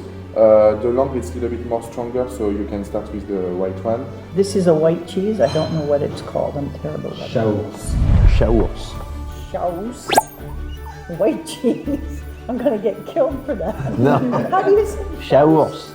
So this is a cat bear cheese. That's a cat bear cheese. Do you know what I actually think is extraordinary is you're going in a champagne house and they're giving you a charcuterie board with champagne, and you wouldn't think of having champagne with charcuterie board or with cheese, and it actually goes amazing together. See, look at the skin. The skin. But I think you eat this one. Yes. I'm gonna put a piece of cheese and that with champagne. This is great. And what is this one? Cantal. Cantal. The way the big house, and I suspect Veuve Clicquot and Moët and all this are the same. It's kind of a theme park thing, right? And you go and then you have a guide and she basically goes through a spiel, which is interesting, but it's that. But when you come to a small vineyard like this, I mean, look at the experience. You know, we're having a plateau charcuterie, there's just us, and we're gonna drink some champagne, and that's a lot more intimate, it's a lot more. You got the corporate version, which is gonna be Veuve Clicquot, Moët, Lanson, all this. That for me is more where it's at. 2555.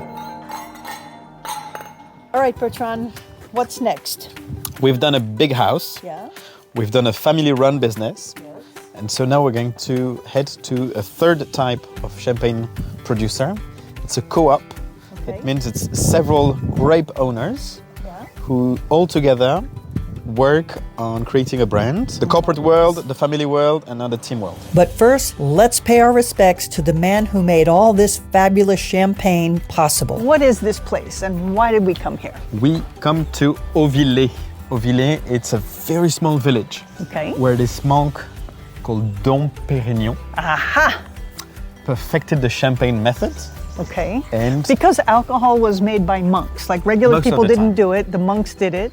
So Dom Pérignon was the Dom, which is the big abbot at the abbey. He's the one who perfected at the turn of the 16 to 1700s, who perfected the méthode champenoise, so the technique we've learned this morning to make The champagne. process of making champagne. And he's making us happy all day. Yes. And so we're gonna pay homage at his last residence in the church. Cool. Oh, wow. The pillars is what dates back to the old medieval church. You see that, yes, it gets elevated, it gets more and more decoration with fine painters, etc. The tomb of Dominus Pierre Pérignon, Benedictine monk, buried here. Cool.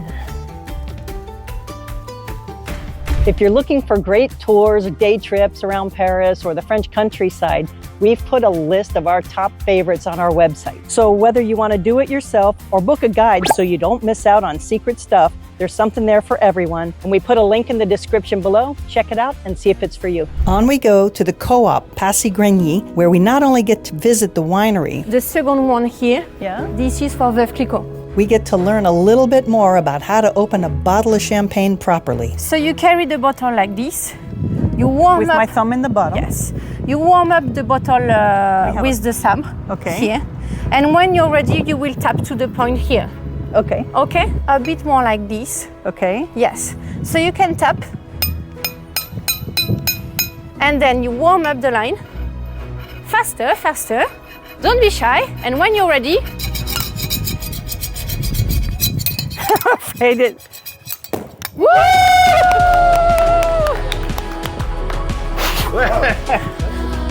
That was a process.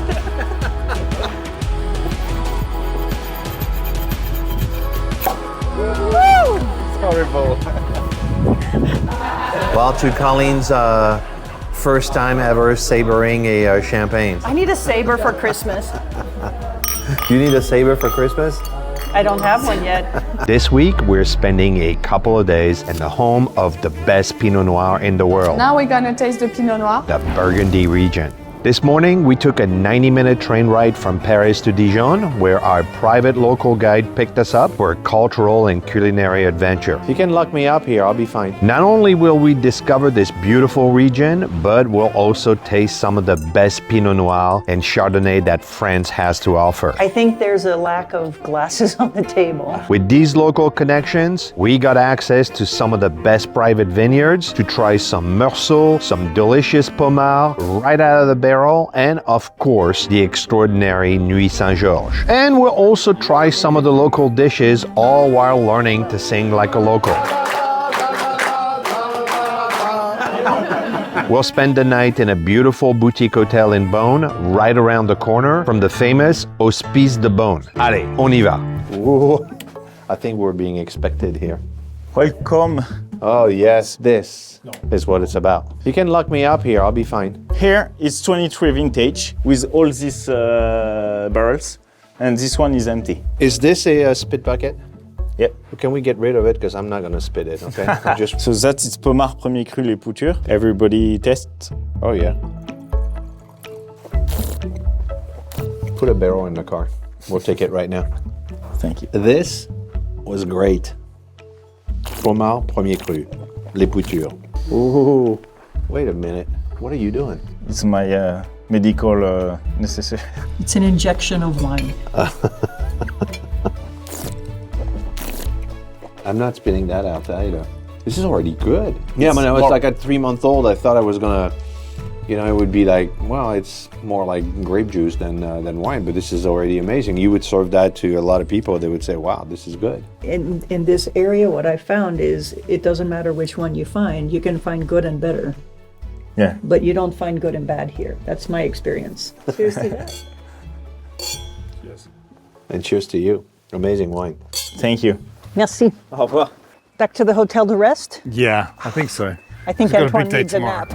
Now, we could have done this in a day trip, but we chose to stay overnight for the full VIP experience And we're staying right here at l'Hôtel de Beaune. That is not a typical French size bedroom. Like, oh wow. This is a beautiful room. Oh, look at this view. Look at this view. We're right on the courtyard, and the square is right here with the carousel and everything. And tonight, we're having dinner right there. Oh, that's perfect. I don't think it's an accident that we wound up in this room first, because, I mean, this is here, but you have like this whole huge shower. Oh, wow. Let's go check out the rest of this hotel. I gotta tell you something What? that I just noticed in this hotel. The lobby, the way it is, right, with the stairs going up Yeah. and then the stairs going down. What sitcom does it makes you think of? Seinfeld. No. Big Bang Theory. Big Bang Theory. Let's go find Penny. Let's go. Penny? Penny? Bartholomew is showing us the secrets around the hotel. Maybe not every guest gets the tour, but we get to see where, well, I mean, what Burgundy is all about, and no hotel is going to be complete without that. So what are we looking at? That will be the main wine cellar of the property, which is 10,000 bottles for about 2,000 references. This is for the restaurant, the bar, the hotel, and the small restaurant that we have in front of the property. So that will be the latest suite. It's 105 square meter, 2 bedrooms, a large living room, 2 bathrooms. And you have some very nice design furniture that you might know, which is Florence Knoll. So this is the Barcelona chair. Here you have chair from Le Corbusier. The lights are from Poulsen. Okay. So all design and everything. Show me the bedroom. Oh, they're cool. Check this out. Full size, honest to goodness beds. Because our room is already pretty nice, but... That would be about €1,000 to €1,600 per night. And it includes complete access to the wine cellar, right? No. I mean, no. Now, to come and experience the Burgundy region, either as a day trip or as a several-day stop, there are several ways you can do that. If you want to do a day trip, you can hire a driver to pick you up in Paris and take you to Burgundy, or do what we did. We took a train from Paris, Gare de Lyon, went to Dijon, and got picked up by a tour guide that took us in a car and made us discover this region with culture and food and, of course, wine tasting. I'm going to put a link in the description to several of the options. Just check it out and see if it's a good fit for you. And tonight we're meeting up with Jody and Steven to have an amazing dinner at Superbe. This is melt in your mouth, Yeah. Parmesan something, something, something, he said. Oh my God, it's a bubble. It is? Do it all. Yeah, you gotta go for it. That's like a boba bubble full of truffle and Parmesan. That's amazing. That is good stuff. So it's a blood sausage boudin noir with poached eggs. Oh yeah, it's dripping like Yeah, it crazy. is Go ahead, dripping. go.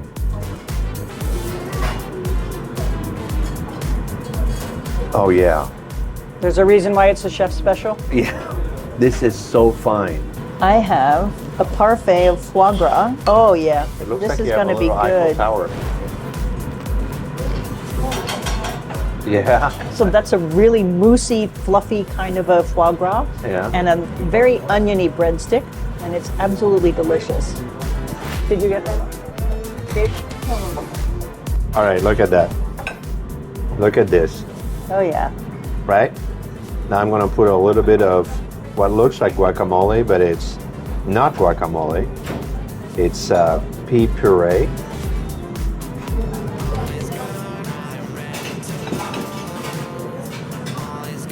Wait a minute. This is the light, easy, fresh fruit version that's for ladies. And the Yeah. guys get the really rich, fattening stuff. What are you trying to say, darling? I love you. You need to tuck in there. This is a 2-spoon deal. There you go. There you go. So we're going to get some whipped cream and some strawberry and a little bit of, oh boy, a lot of bit. A lot of bit. I don't know if this is difficult or if it's just difficult after all the wine, Yeah, I think it's the wine talking right now. but that is a delicious dessert, and you got to try it when you're here. What is it called? It's pavlova.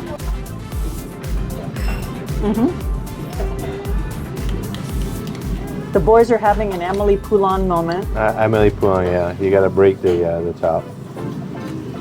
Oh yeah, that looks good. That's the way you end a meal in France. After spending the night in our fantastic hotel, we head out to the local market where the quality of the products amazed us. I have never seen olives like that. I mean, markets in France are amazing, but this one is a little bit next level for me. Now, Steven is taking us to one of the biggest winemaker in Burgundy. Hey, bonjour Camille. Where we're about to discover and taste some of the best wines in the world. We use modern facilities to make wine, but we also have some barrels for the tradition. Welcome to one of our cellars. Oh, wow. There's more. Yeah, there's more. It's like amazing. I think we're going from the good stuff to the better stuff to the best stuff. Yeah, you will see that. And just want to show you this part of the cellar because maybe you heard about it, the auspices de Beaune. Oui. There's a wine auction each year. Oui. And we are part of this wine auction. We are one of the buyers. That's why you can see some specific barrels from the Auspices de Beaune. And each year we are trying to buy some new barrels. So it's really part of our tradition. We are quite proud of that aspect, yeah. Yeah, so not only do they have amazing wine, it's a nice family business, and they're big members of the community. So that's not actually the prison, that's where they keep the good stuff. Yes. Oh my goodness. Oh, wow. So how old is this? The oldest bottle we have is this one is a Claude de Vougeot, so it's a Grand Cru red in 1929. That's from 1929? Yeah, that's the oldest bottle we got over here. Is it still good? We don't know. We don't know. Hey, there's a way to find out. Open one. Well, thank you for showing us that. You're welcome. So now let's go upstairs and let's taste some wine. I suspect she's gonna lock the cage. For the Chardonnay, you're going to try a specific and special wine for us. It's a wine from Meursault. It's a premier cru from the plot called Les Genévrières in 2019. The special thing is this wine from the Hospice de Beaune. As we saw the barrels downstairs, now you're going to taste the wine. So it makes these great wines more accessible. Cheers. Cheers. Santé. Santé. It's crisp, it's light, it's easy to drink. I could drink that all day long. Now we're gonna move to the Grand Cru white wine that we found on the north part of the Côte de Beaune. It's called the Corton Charlemagne. The bottle like this would go for 150 or? Yeah, it's around 190 euros. So this is basically a $20 sip. So enjoy it. This is nice. The Corton Charlemagne is known for being what we call a vin gourmand, like a greedy wine. It's nice, round, it's complex. You have notes of exotic fruits, like you may get a lot of pineapple, maybe a little bit of mango coming through as well. How does a white wine get pineapple? There's a chemical reaction when you're making wines. As I say, you don't find pineapple in the vineyards. Obviously, it's just soil, and the roots go down and absorb the water in the rock. When you have a wine in the barrel, it's reacting with the oak. And the barrel is toasted, it's burnt inside, and it brings out certain flavors. Now, over time, it will come forward as being maybe more fruit forward. If you have a sunny vintage, 2019 was very sunny, more sun means more ripe fruits coming through. It's a natural process. That's where you get the flavor coming through. So I'm going to take a sip. I'm going to close my eyes. I'm going to try to get pineapple. It's not immediate. You just get that flavor starts to come up like as just let it be in my mouth, and now I'm starting to get the flavors in my mouth. Yeah, now we're gonna taste the Pinot Noir from Burgundy. Have you heard about Volnay before? Yes, by name. And now you're gonna taste it. So. It's fruity and it's spicy, and the pepper got me in the back. Yeah, at the end, yes. Yeah. It's really the Volnay style. Yeah. So what do you eat with this? Oh, I will steak. Eat a steak, yeah. If you like meat, like red meat steak, will be really nice. Or barbecue during summer, something spicy, Well, I gotta tell you, this was extraordinary. Yeah, thank you very much. It was Yeah, a pleasure thank you. for me. Too For me, the much. Pinot Noir is always pleasant. It's always a good experience. Yes. And you've just reaffirmed Perfect. that Pinot Noir is the wine. So where are we going next? Well, after a great wine tasting, nothing better than lunch. We're going to go and see a friend, Nicolas in Meursault, who has a fantastic restaurant. So, time for lunch. Perfect, because after I drank, I need some food. These are the like tiny places that you can miss if you blink. Bonjour, Nico. Good for the earth, it's good for you, it's good for everybody. The eggs, it's a great specialty of the restaurant because it's a very special kind of making. We'll have an eggs, which is cooked very long time at very slow temperature. Okay. It's cooked for close to 1 hour, exactly 54 minutes at 64 degrees. At this temperature, it's amazing because you're gonna have something perfect in texture and taste. Look at that. You broke it, open it, directly cooked in the shell. Open the shell. That's amazing. It's magic. Bon appétit, les amis. Oh, yeah.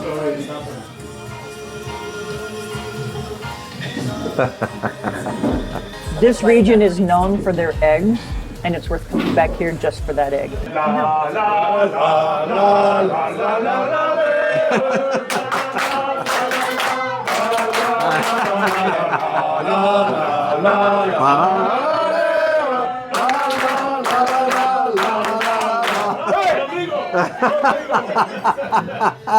All right, so this is a leg of lamb. Yeah. Leg of lamb. It's Easter, so it's very appropriate. Look at this. It looks tender as can be. Slow cooked for 5 hours.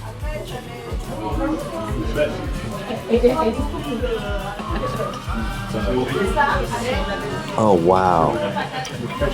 It's served with a little bit of couscous. La la la la la la.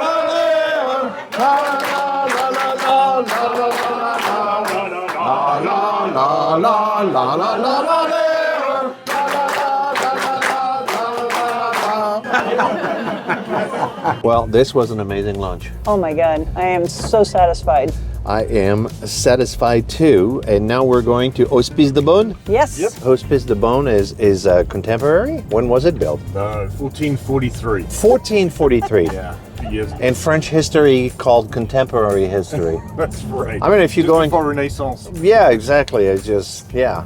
Colleen is always like, oh no, that's recent. That was built 300 years ago. She's like, what do you mean recent? America was not a thing 300 years ago. For nearly 600 years, the Hospice de Beaune served as a hospital for the poor and needy. Today, it has been transformed into a museum of medicine and is primarily renowned for its remarkable architecture. So what you're seeing, ladies and gentlemen, is Colleen trying to figure out the audio system.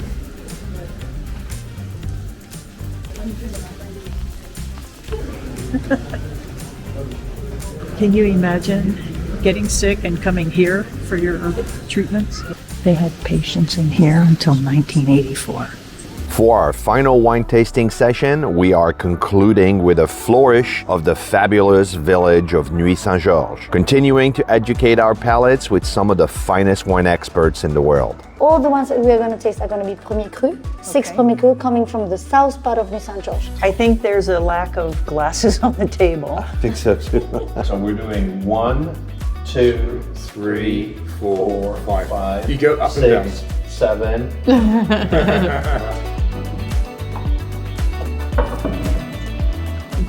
Yeah, that's good. I like this one. Well, give me a case of that. We know today that with the studies of geology, that the complexity of the soil is very important in the structure and the complexity in the wine that you're having in your glass. Les Preliers. All right, so let me try the Prelier. That's Colleen's so far. Mm-hmm. Oh, I like these two. All right. No, I like the Prelier. All right, so these two. And this is not Chardonnay. Not Chardonnay, 100% Pinot Blanc. Cheers.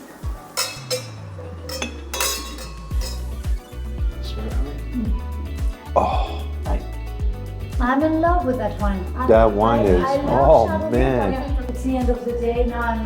Oh my God. Very different than the Chardonnays you had earlier today. Oh my God. Give me a case. One case? Merci. À la prochaine. À la prochaine, better next time. So, Stephen, where are we going next?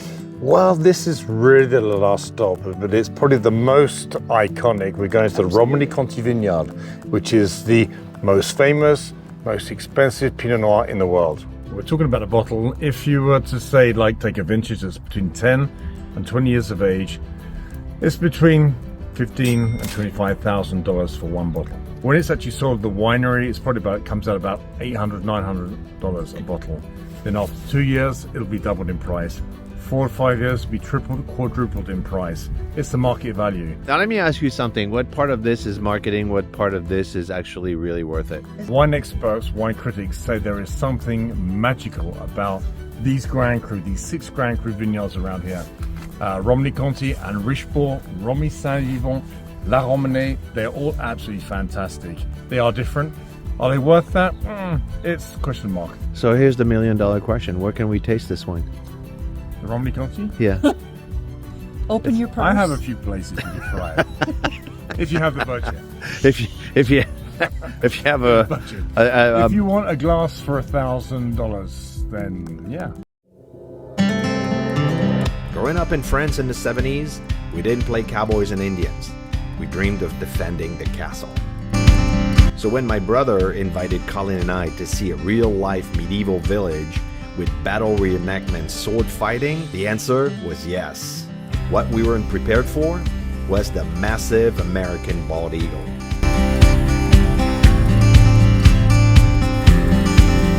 Provins is just 60 miles from Paris. It's a quick 1-hour drive and just 25 miles from Disney.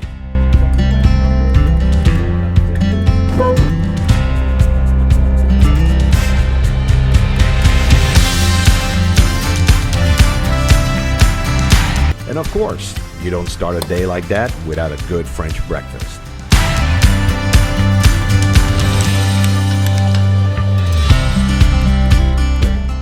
Hey guys, what? We're going to Tour Caesars.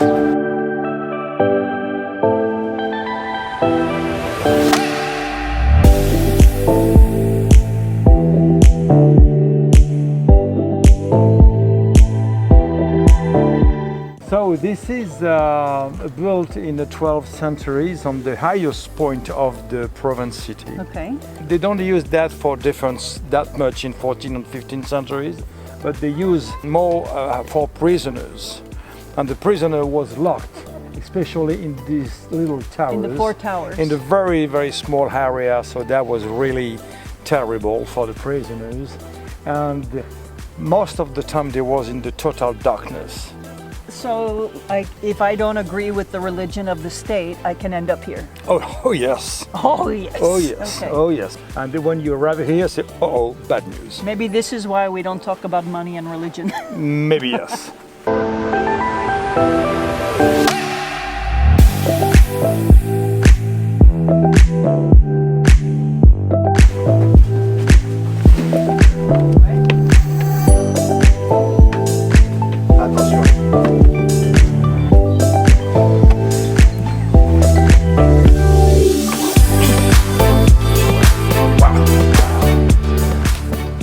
So you see the complexity of the truss. They say that was restored in 17 centuries. And the wood, when you have piece of wood that long and that large, that means that the tree was at least 150, 200 years. So that's 14 tree from the 1400s. Something like that. Right, so that's a 600 to 700 year old trusses. At least 400, 500 years old.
go to Provins, the Vieux Ramparts Hotel and Spa is a must-stop.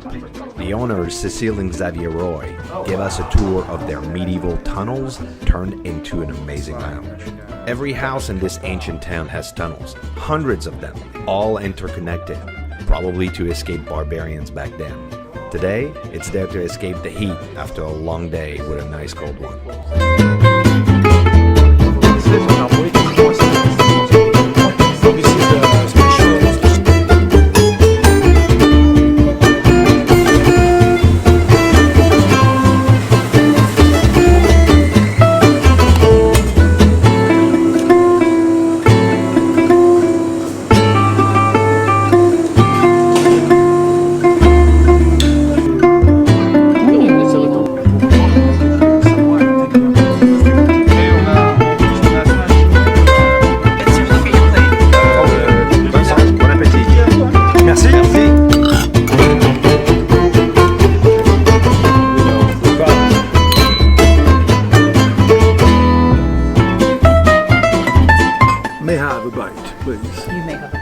Oh, this is mashed potatoes, homemade mashed potatoes. I can feel it, you know, because but the texture, the feeling, the flavor, this is a real homemade, and this is pretty good. May I have another bite? You may have another bite. Oh, yeah.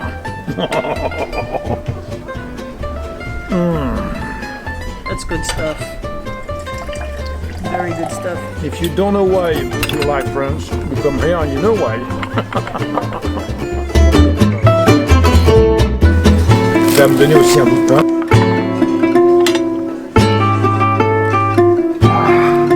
Hey, if she's nice.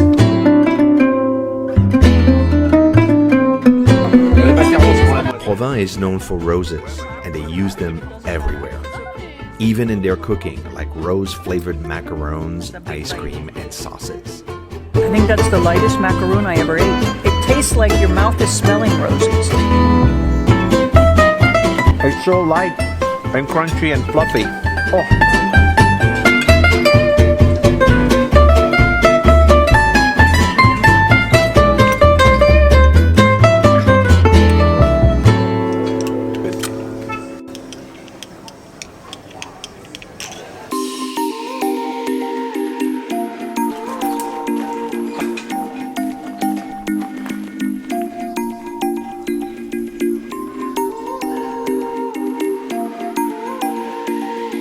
So this is the original rose of Provins. This is what made the rose famous in Provins, and it dates back from 1240.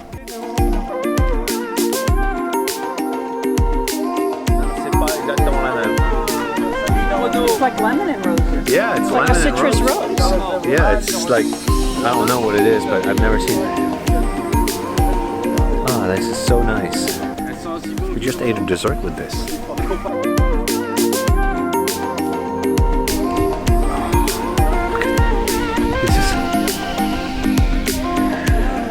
This is delightful.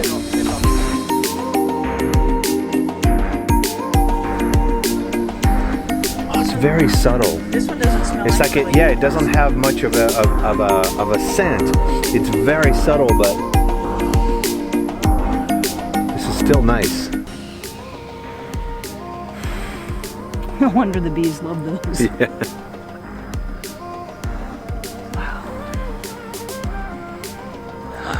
Wow.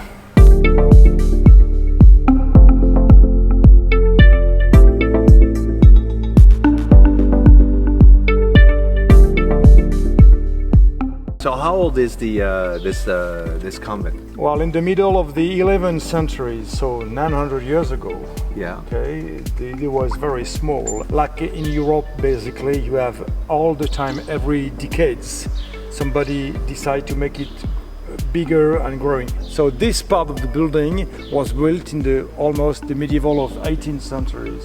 So you have here history between 11th centuries, yeah, okay, up to 18th and 19th centuries. So this building is almost 900 years old. Right. Can you 900 imagine? years? Yeah. Wow. You So know, basically what you have here is you have a mix of 1200, yeah, probably the 1700 and 2000. So you have like all like you have 1,000 years worth of work here between the church and the walls and everything in just a little square. Yeah. So it just starts small and then it grows, it grows. And growing, like everything, actually. Like everything, exactly. Same here. Exactly. All you had here was the church, and then they built this, and then this. The difference between France and France, Europe and the USA, for instance, so you do exactly the same, but the history is 100 or 200 years old. Here the thing is 1,000 or 2,000 old, so this is a big difference.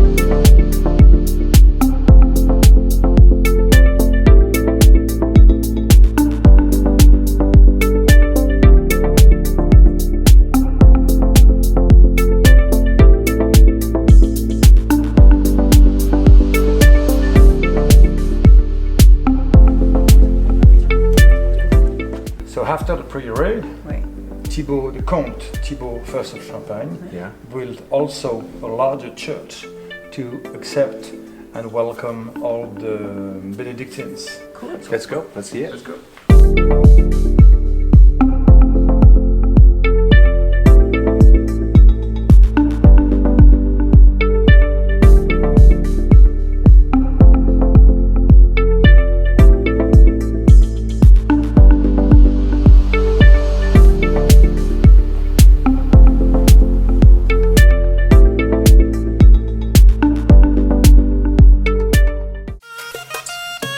Birds played a big role in medieval life. They were used for communication, but they were also a symbol of power and wealth.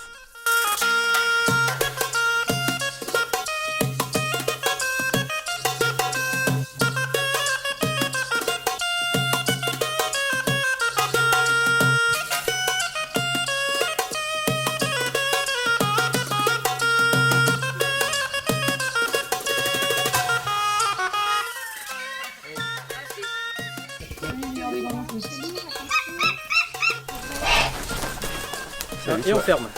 Et on ferme. Là, remet. Voilà, parfait. Salut toi. Salut toi. Bah oui, on se connaît pas, mais on fait connaissance. I like the eyes. You look so smart. And the name is Alaska? Ottawa. Ottawa, excuse me. Superb animal.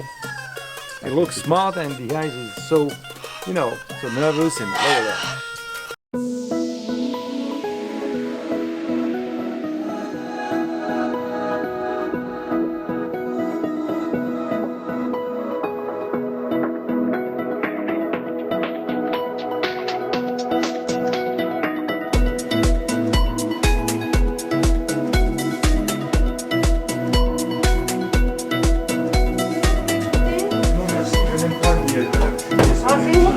Tastes like roses and honey.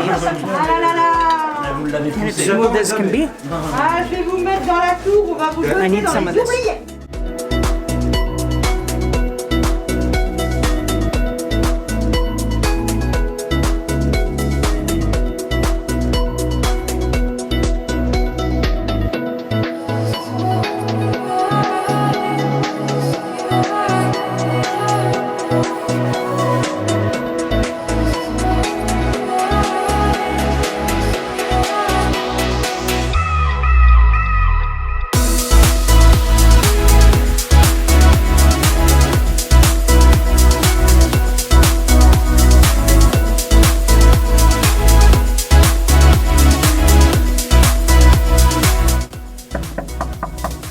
Do you have a room for one night for 4 persons?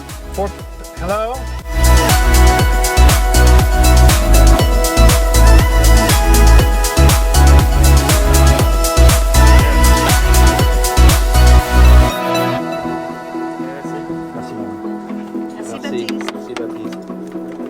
Whether you're looking for romance, a retreat, or a family vacation, Provins has plenty to offer. We can't wait to go back. In this video, we're going to spend 3 days on the French Riviera. We're going to spend a couple of days right here in Antibes, and we're going to wander through the streets of the old town.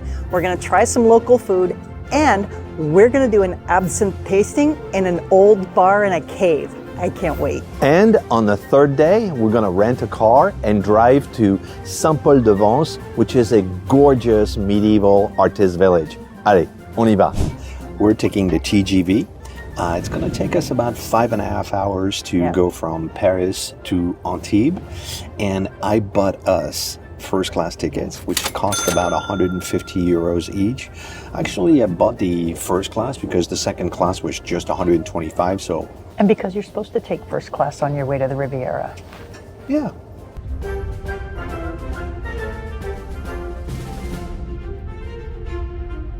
All right, darling, we made it to Antibes. We're here. We're ready to have some fun. I like going on romantic adventures with you. I do too. After dropping our bags at the hotel, we met our local guide Clément for a taste of Mediterranean cuisine, which is totally different from what you find in Paris. This is calamari from the bay right here. They caught it this morning. It's not too salty, not too lemon. It's like just right. Just to you. To Antibes. To romantic adventures. Romantic adventures. C'est moi l'adobe. Oh là! I got gnocchi. No. She's a food thief. Is extra. That's good? That's good. This is filet Saint-Pierre, which is a very light white fish. Yeah. I don't know what it is. Yep, St. Peter fish. St. Peter fish. And I don't know what it is. They say a John Dory, but it's in a cream sauce. Oh, you just spilled on your... Merci. So is this good? This is excellent. And I got the daube, so it's a beef stew with potato gnocchi. It's good. You're not gonna like it. I mean, it's You know so what it tender. goes with? It goes with your wine. I'm not gonna say I really liked it, but I really liked it. That's been a wonderful day, and I cannot wait to see what tomorrow brings when we discover around Antibes. Yeah. Good morning, my darling. Good morning. How's the view? Oh, I don't know. It's just sailboats and mountains and seagulls and, Look at that now. You have the mountain with the snow caps over there. Oh. That's the Alps, by the way. Yeah. This is beautiful. Bonjour Clément. Bonjour. Comment ça va? Ça va bien, merci. Bonjour Clément. Bonjour. Let's go see Antibes. And so the tour of Antibes begins. And we knew that Antibes had a great reputation as being a phenomenal city, but we had no idea it would be this breathtaking. You know what's really cool here? What? Is the combination of like the boats, the yachts are, you know, big and bright and new and shiny. Yeah. And then we have old stone and we have newer construction, and it's like a really good blend of many centuries right here. So it was a settlement of the Greeks back in the days. Yeah. And after that, because there was already people living there, they were always at war with the Greeks. Yeah. And the city asked Romans for help because the Romans helped them so much fighting with those tribes. Yeah. The city became Roman after that. Of course. Yeah, because like a lot of France. Yeah. If you want to look through here, cool. This is the beach. The sandy beach.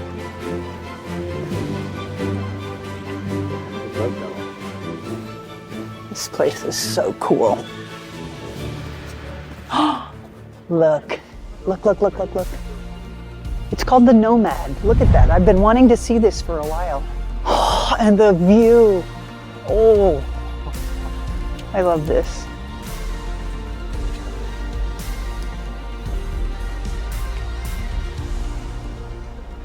This is one of the older covered markets, yeah? Yeah, locals still come here to go shopping. So this is definitely a Mediterranean spot. Like, I know we're in France, but this is very Mediterranean, Italian, Greek, everything.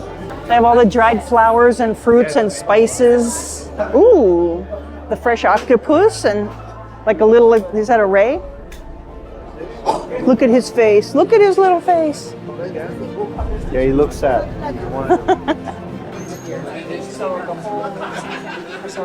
Oh, yeah. That is a breathtaking view. Like the sailboat, the blue sea, the cliff, the sun in your face. We could spend time here. I could, forget to go home. Not stay forever, just forget to go home. Oh, man. and like I feel like how much cooler it is. Immediately, it just like the temperature dropped, and it's nice and comfortable right here. I would never have known this without Clément. This is just a little residential street people don't know about. Yeah. And I'm smelling people cooking lunch and... We should knock on their door and say, it's the Frenchies, table for two. Thank you for bringing us here. We didn't realize we were coming in time of Carnival because Easter is early this year. So the whole season has already begun with Mardi Gras, and in Nice, it's all Carnival time. So we just had a special treat of these people coming through celebrating the Carnival. Now it's time to go have a little absinthe tasting. You mean apéro? Yeah, we're having apéros. It's a little before lunch, but we're gonna go drink something amazing in a cave. We're here in the cave, but back in the Roman days, this was street level. And that was the well of the Romans right over here. And this is where we're gonna try the absinthe and see if I can make it back up the stairs. Absinthe is always an anise drink, typical from France at the beginning of the last century. Yeah. And a lot of artists like Van Gogh, Baudelaire, Verlaine, Toulouse-Lautrec, Ouais. Hemingway Ouais. drink absinthe, but they drink huge quantity of absinthe because there is no taxes on the alcohol. So a glass of absinthe was 5 times less expensive than a glass of wine, and that's why they drink a lot of absinthe. So there is a special way to drink the absinthe. We always have fontaine that you put on the table. We put some ice inside. We always put 2 centiliters of absinthe in a measure glass, like this one. Okay. You see, you've got a measure glass on the bottom, a little spoon, 1 piece of sugar, and we take the time to serve slowly water through the sugar and the absinthe to have the ritual of the absinthe. And after you sip it, you take the time to drink it. So after the first glass of absinthe, we end up wearing hats. That's just how it works. Bienvenue en France. Papier, s'il vous plaît. Clément. Santé. Nous, Antibes. Santé. Antibes. It's delightful. It's actually very light. When you say it's very light, I love it.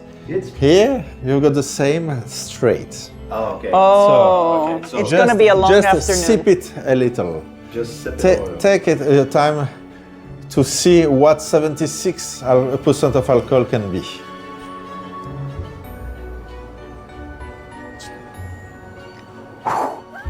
Oh. So this is why they put sugar and water? Look, madam. Look at the eye of monsieur. Remember the first time that he saw you, you got the same eyes. I love you, darling. Slowly, yeah? Because it's very strong at the beginning, but the aftertaste is absolutely amazing. Yeah. I like it. No, it's... That's a problem, darling. I know, it could definitely be... No, because I don't do a lot of strong alcohol. Yeah. Because it burns. Yeah. This doesn't burn. Taste the light one. Oh, it's a different one. Yeah. Yeah, It's you've 3 got all different. different ones. Four- On the four table, different? you've got 4 different ones. The light one is more sweet. Oh, man, I mean, Do you if mind? you don't tell someone there's alcohol in there, you just drink that. Absolutely. That's a refreshing drink. It's very refreshing.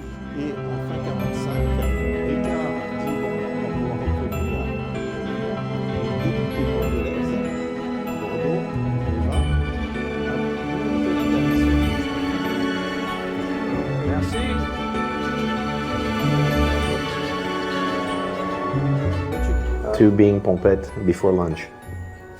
I should put my hat like this. This is the one who is open. That's Okay. more like it. Where are we going? We're going to go wander through some of the streets in the old town, Yeah? and we should probably find food after drinking this morning. Whew.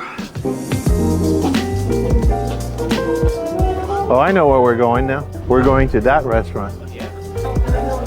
Bonjour. So it's a restaurant Nananer, Right. which means nanny nanny boo boo in French. That's what He's it is. serious. I am dead serious. Nananer. That's what a kid says. Nananer. And it looks like they have nice sandwiches and pasta and main courses. Okay. It's delightful.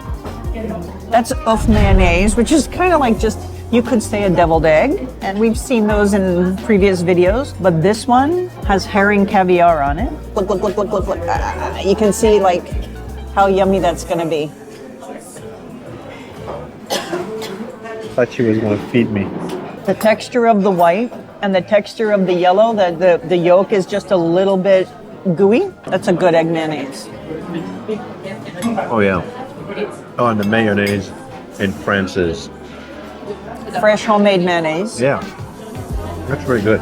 This is like a pork rib belly. Mm-hmm. And I'm going to put just a little bit of the sauce here. That is the funniest thing with the popcorn. It has corn, it has chopped veggies, and I think I just need to put a little piece of popcorn on top. Let me get that.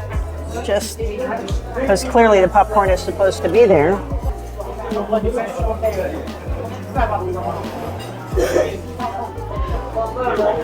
Every piece of flavor in here, it's like a symphony. Like it would definitely not be the same if something was missing. I got the duck confit. So it's got a little bit of herbs there. And let me take a, oh man, look at this, Charlie. Look at this. Look at this meat falling apart here. A little, oh man, this looks fabulous. A little baked potato there. No potato for you. No.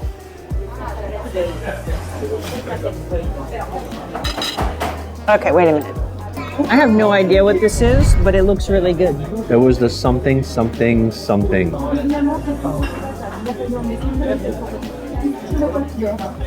Oh, good stuff, huh? It's a nutty caramel profiterole with no chocolate. Yeah, that's exactly what it is. Amazing. Which is exactly what I meant. And something, something, something. By the way, if you're looking for day trips from Paris, we have several guides to amazing location where you have info on where to stay, where to eat, and where to have fun. There's a link in the description below. Check it out and see if it's a good fit for you. Antibes is amazing. And I'm not quite ready to leave, but it's time to go. We'll definitely be back, right? For sure. It's time to go and pick up a rental car, and we're going to drive over to Saint-Paul-de-Vence for more adventures.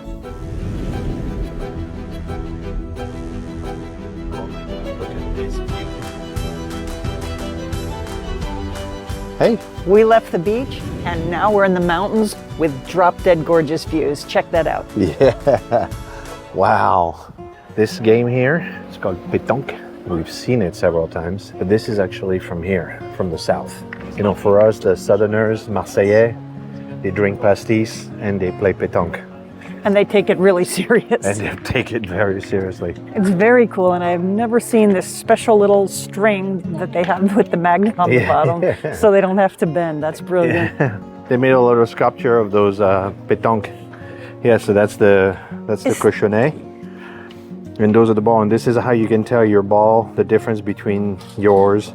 So this one has three stripes, this one has three stripes differently, so you have different kinds of balls that look different, so you know which one is yours, and you have some that have absolutely nothing on them. What's crazy is the terrain is completely different, and we're like less than 30 minutes drive, but the whole vibe, the whole scenery, the whole ecosystem is totally different. Yeah, let's go.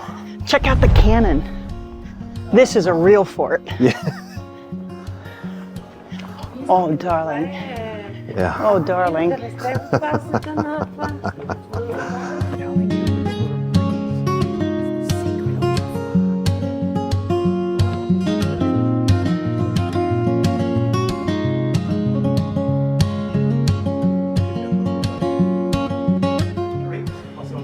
See how far you can go. I'm like, if I'm like, you know, I mean, if I slump a little bit, I'm there, but if I just put my arms like I'm the width of the street. It's a street you go like this.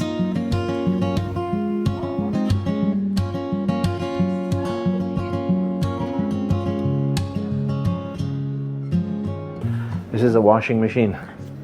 It's the old-fashioned laundromat. Exactly. Yeah, the water, so there's a slant, right? And then they just put the water and everything and then evacuates right there. They rub them on the sides and then they drain them. And Right, exactly. He used the stone to wash the clothes, and they're polished as could be because, well, they're well worn, well used. that's a pair. A pair of what? There's a pair of ass. Everything about this town is absolutely charming. I love it. Yeah, how's the view? So we're walking along the outer ramparts of this walled medieval village. Yeah. On our way to lunch, and we're just soaking in all the beauty. This is the lifestyles of the rich and famous. Now let's discover some more local specialties. Since it's pizza, can I eat it with my Yes. Can I eat it with my fingers? Yes, in you France? can. They give you a fork and a knife, but that's a suggestion at best. If I was really French, I would do it that way. But I'm American French. Yeah. Mm. It's a nice sweet onion with the tang of some olive, with the olive, like really good quality olive oil. Yeah. The bread is soft on the top and crispy crunchy on the bottom. Like, I don't know if you hear that crispy crunch, but here. Yeah, I think I hear it. Well, what's going on right now is my mouth is watering. Yeah. I got the anchovy too. I gotta be delicate. I'm in Saint-Paul-de-Vence. This is really good. I have a serious envy for a glass of rosé. Just because we drank enough yesterday doesn't mean we can't have another one. Okay, I'm gonna have a glass of rosé. Well, only me, right? You're not having any, right? Let's just be clear. Thank you for ordering a glass of wine. Les places aussi, donc. Non, non, pas de problème. Cool. Okay. See if that's just falling apart. You see? Well, I'm gonna have to try that. That looks like tender. Sounded like a donkey. It is a donkey. You know why the donkey is donkey?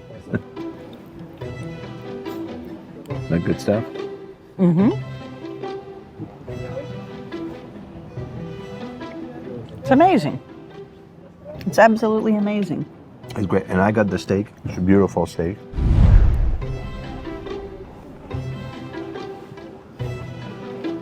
Excuse me. Excuse me. Take my wine, take my steak. All right, there you go. Just like that. It's good stuff. No, here. Cheers to you. Oh, I got a bigger glass. Was that the same? No, you drank half my glass here. Cheers to Provence.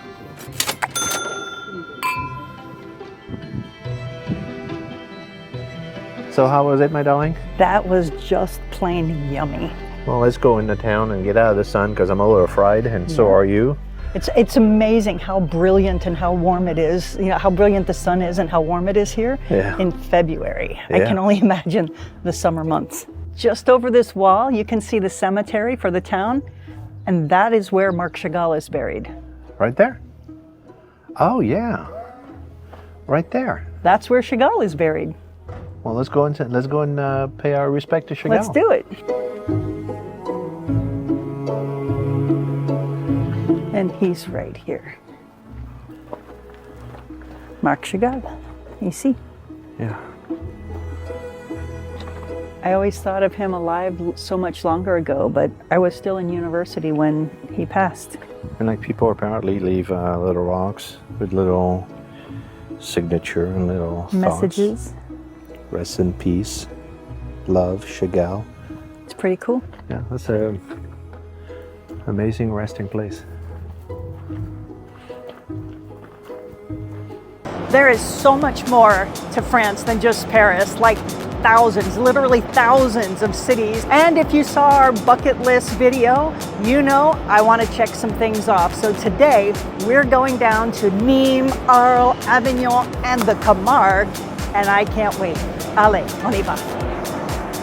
We boarded the 2.5-hour high-speed train from Paris to Nîmes with our daughter Liz and her friend Kelsey.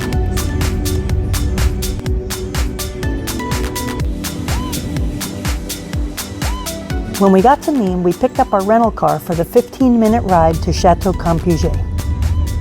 We chose the Chateau Campuget as our home base because it's so close to all of the places that we want to go, and it's the vineyard of some of my favorite wines.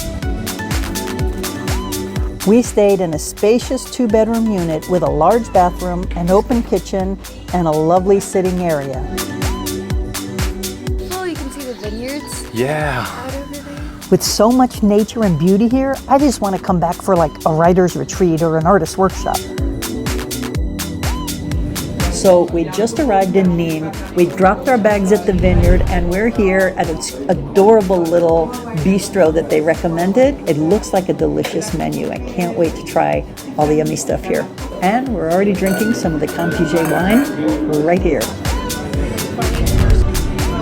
Check that out. This is baked camembert with onions and lardon. That tastes like France. The only thing missing is a little red. So I want to have a little bit of that.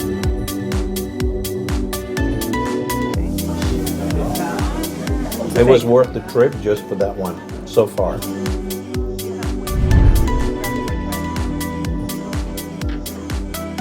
This is a filet mignon, and in France, filet mignon is not beef, it's pork, and it came with all these yummy vegetables. That's good stuff.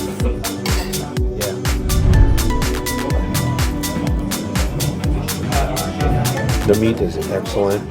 The Roquefort sauce is amazing. Steak with Honfleur and French fries and a little salad. Oh, this is the way to start this stay in the south of France, right? That's good. That's good. That's good.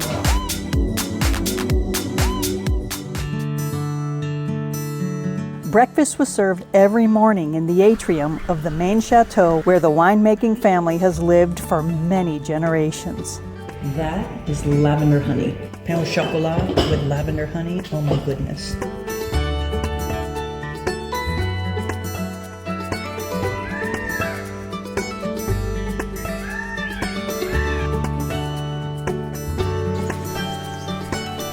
This is like a 200-year-old stone cottage in the middle of a vineyard. It's so charming. The windows all open up wide and it's just like you're in nature, but in a house in the middle of heaven, and you can hear the birds sing. We heard frogs last night. We got some peacocks wandering around, and talk about feeling disconnected and in touch with nature. It's a good feeling. Let's go check out the rest of the castle. The main house here feels like a living story, like family traditions and celebrations handed down through generations. There's a reverence here that's mixed with welcoming warmth and playfulness and legacy. Today, we're visiting the city of Arles, which is right on the edge of Provence, and I'm really excited because this is a place I've wanted to visit for a long time. They have here ancient burial grounds, Roman amphitheaters, and just old amazing stuff. And by the way, this city is famous for Vincent van Gogh because this is where he cut his ear. And we're just gonna hang out, see some sights, look for some paintings, and have something to eat. This is the Alice Camp Ancient Burial Grounds. And it has been ongoing, going back into BC, and you can tell that these tombs, these rock tombs, are pretty darn old with mausoleums and altars and all kinds of things in here. This place is, I don't know, it's interesting, it's historic, it's fascinating and sacred, and I am so glad that we came here on our trip to Arles to visit the ancient burial grounds.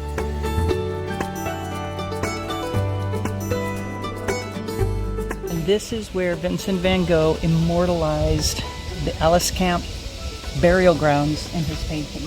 That's one of the really cool things about the Van Gogh paintings is you see the painting and you see exactly how the painting was done. You know that was it. He painted what he saw.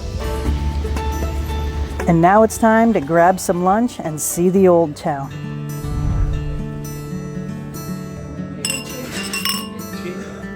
Merci.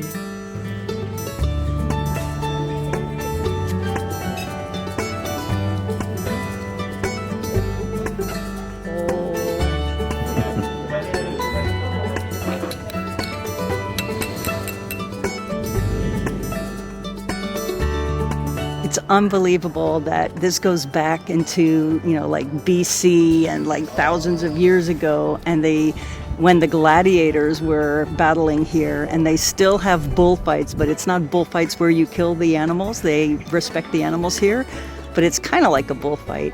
And I want to come back and see that. They didn't have it when we were here, but we need to come back and spend more time in Arles, don't you think? Oh, I would spend easily a week here. It's a great town.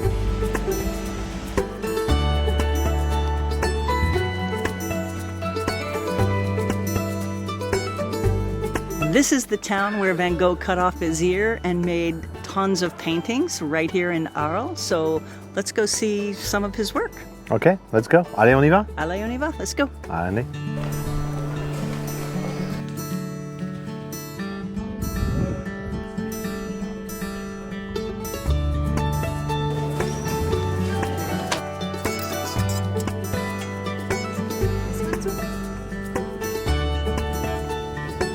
But now it's time to head back to the vineyard for some special activities. We're going to go do a wine tasting, see what Camargues has to offer, because I know they have red, white, and rosé. And I know the ones I've tried are good, but we're going to eat some food, taste some wine, and have a beautiful night. Yeah. They have a playroom here for the kids when the parents are tasting the wine. It's awesome. We met up with Leo, the sommelier, in the tasting room. He had us smell some classic scents like flowers, herbs, and fruits to help us recognize some of the flavor influences in each wine. The girls had never done a wine tasting before, so it was especially fun for them. It is apples. Yeah, this is clearly apples. We started off with a white, checking the color and clarity, smelling the wine, and guessing the notes of influence, and of course tasting the fabulous flavor. We moved on to the rosé, which in France is particularly good. So this is the rosé from Camargues, and I definitely get a serious hint of grapefruit. And he confirmed that, saying this is very much a citrus wine. So if you buy the Camargues, you're gonna get a strong flavor of grapefruit for me. And Leslie was saying a little bit of red fruit, and so it's 90% grapefruit and 10% red fruit, so it's right there. It's a very pleasant wine. It's not sweet at all, right, compared to rosés in the US. And of course, we wrapped up with a smooth, fruity red.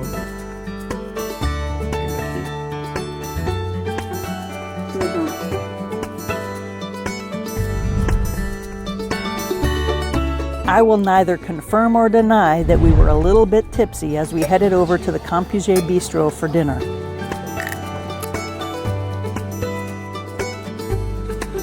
Because the shell is crispy and crunchy, the yellow squash is just fresh and summery, the basil sauce is so light and whipped. That tastes like summertime. Oh, this is really good. Does it taste like summertime? It does. Wow. It's super light. It's surprisingly light. So this one is a pâté in the Southwest style. This is a very earthy pâté. They said it was the regional, so the Southwest flavoring. Yep.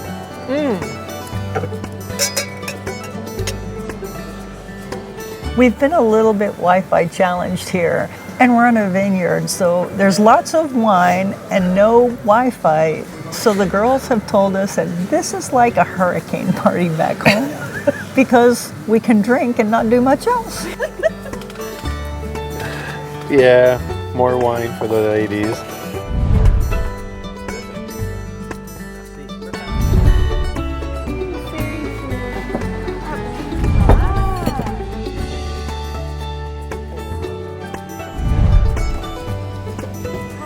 Just gonna take this.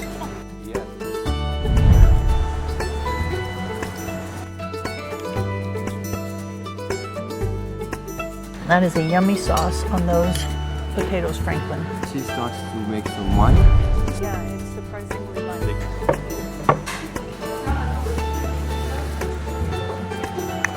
These two flavors dance off of each other like crazy. The chocolate is fantastic and the wine is fantastic, but when you put the chocolate and the wine together, it's something totally new.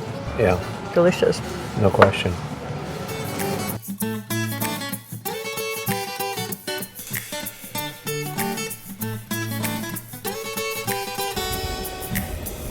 So we're on our way to the Camargues, and we stopped in this tiny little town called Aigues-Mortes, which comes from a Latin translation that pretty much means stagnant water. But this town is all inside an enclosed fort where you have the little slits for bow and arrows. But in here you have charming little shops. It's a little bit touristic, but I haven't seen tourists from outside of France the whole time. I mean, this is where French people go on vacation. This is a darling little town going back to the 1200s. This is a perfect place to spend half a day on your visit when you're down south. We absolutely love it.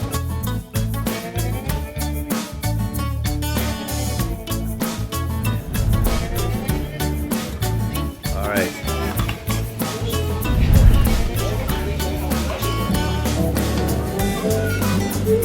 Voilà.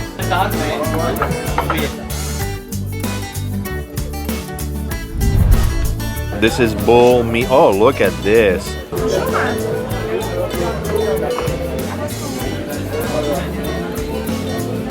Super tender. So I got the bull chimichurri style churrasco.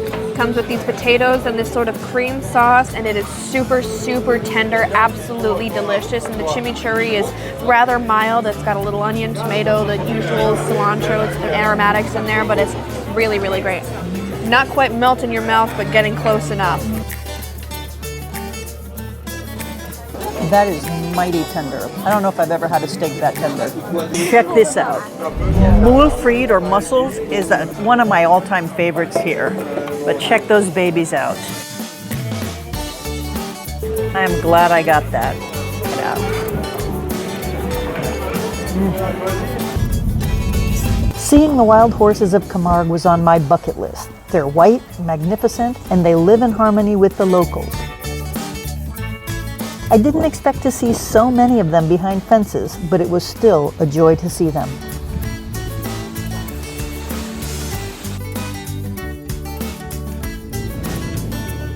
The Camargue region is right on the coast of the Mediterranean.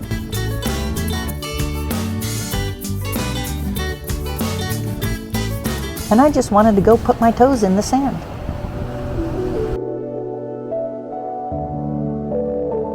Château-Campiget has been a great stop, and as much as we want to stay, all good things come to an end.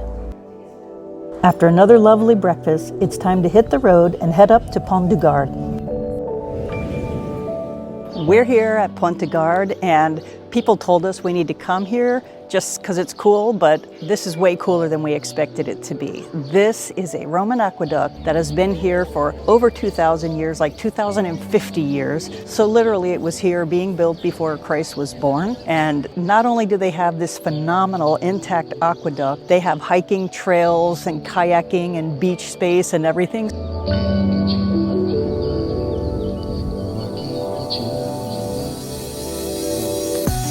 It's a phenomenal historic site. It's a great nature site. It's a family relaxing picnic day kind of a thing. This is literally the second most visited monument after the Eiffel Tower in France. It's pretty amazing. From Pont du Gard, Avignon is just a 30-minute drive. Avignon is the second oldest city in France, and you can definitely tell that these streets were not made for cars. We arrived in Avignon just in time for lunch in a nice cafe.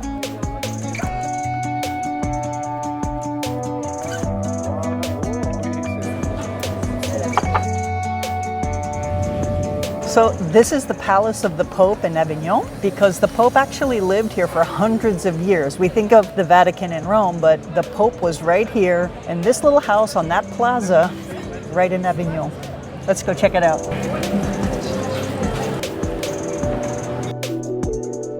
There's a stage. Go up, you'll see. Concerts here? Yeah. Holy This is a production. Like, this is a theater with the chairs, and look, there's the AV booth right there. And how about that? Oh my God. Can you imagine? Oh my God. Is this an original door? There's no question. Look at that thing. So you can see what the ground was like before. Oh, wow.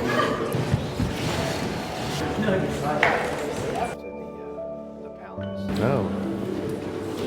This is what it was supposed to look like when they were still here.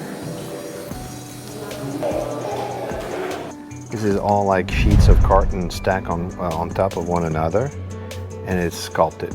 It is sculpted Amazon boxes. Yeah, exactly.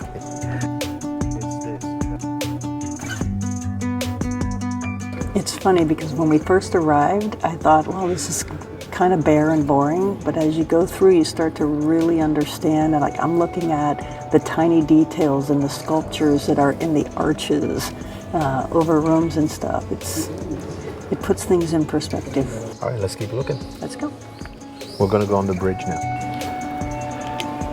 It's pretty obvious that this was a very important city.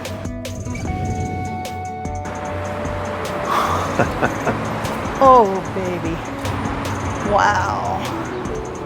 So this is the Rhone River, and this was a dividing line between the royals of France and Avignon, which was the papacy, and it stayed that way as a battle back and forth until finally Avignon became part of France, and well, now it's just French.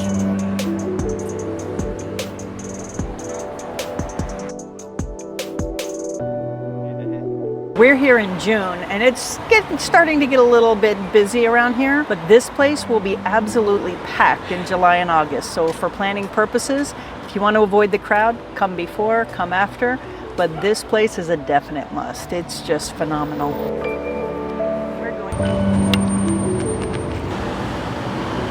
So Avignon was on my bucket list, and one more time Antoine made the dream come true, but this is extraordinary. I mean, just driving into town and being just wowed by the antiquity, this place really blew us away. I would definitely come back here and get lost again.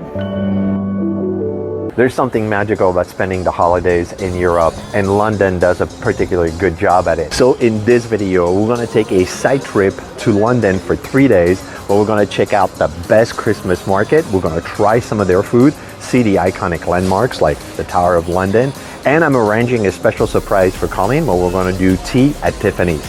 Allez, on y va.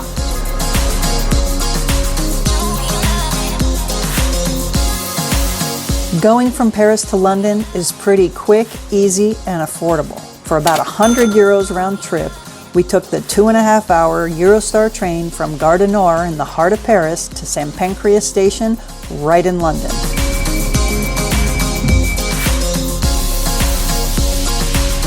And it's pretty convenient, except when it's not. So, you know, when you travel, you never know what you're going to come up upon. And as soon as we left the station, the train stopped. And after a bit, they let us know that there was an accident on the track, that there was a fatality, and we've been waiting almost an hour. I don't know how long. They say it's an undetermined amount of time until we can get moving, but the police are involved, and there's a lot of things happening in front of the train right now.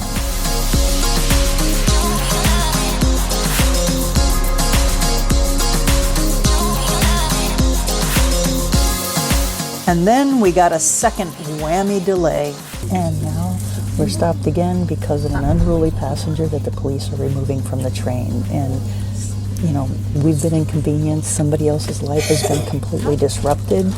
So remember to behave well when things happen in your travels. We're still waiting.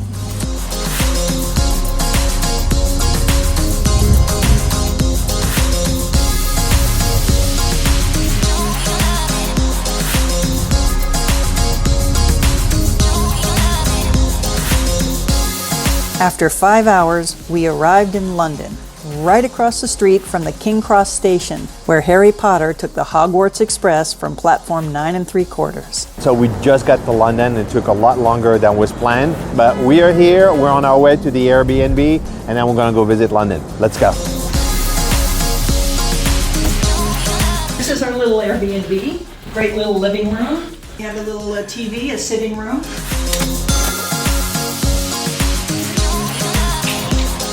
Are you ready to go and visit London? I'm ready. Allez, on y va. Let's go.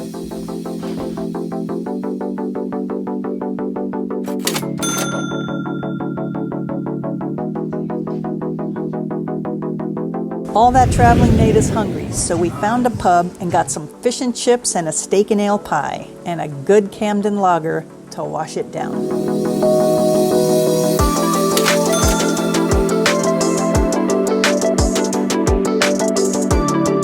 With all the jokes about British weather, I'm glad we brought an umbrella. The light mist quickly turned into a downpour, but that didn't stop us from seeing the iconic spots in London. We just arrived in London. We're in Carnaby Street and gonna go and check out the lights.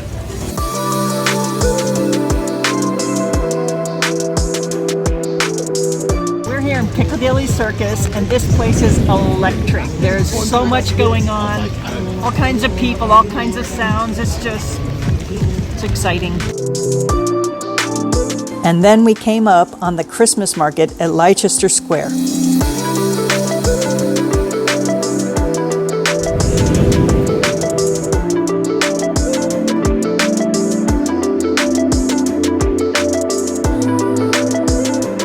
It's been a long day, and a ride in the tube is the great way to keep dry on our way home. Time for some rest.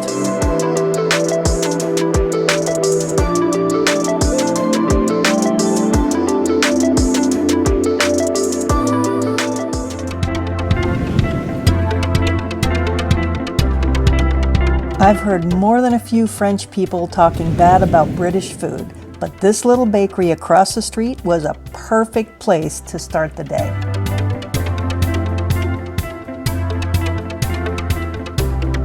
And now it's time for a front row seat on a double-decker bus to the London Bridge. I don't know how much the hop-on, hop-off bus cost, but we got to see a whole lot of London riding in style for just £1.65 each.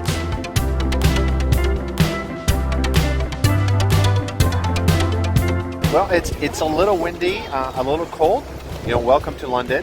But today we're going to explore the Tower Bridge, the London Bridge, the Eye. We're going to eat some English food, and that's it. So, on y va. On y va.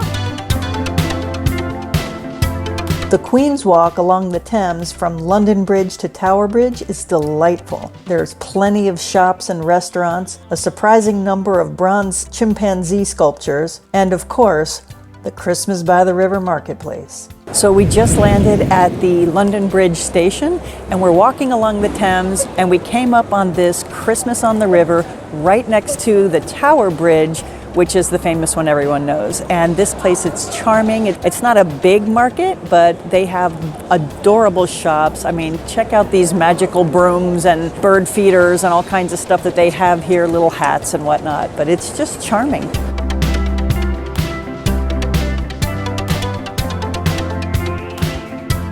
There were tons of great food options, but today we chose the Polish sausage with the works.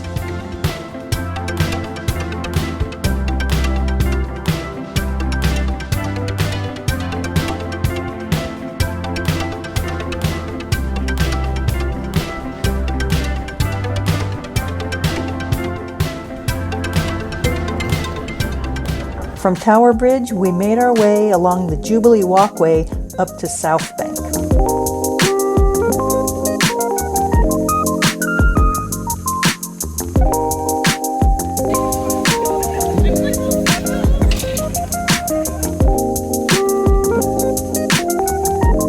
We stopped for a hot cocoa on the rooftop of the OXO building.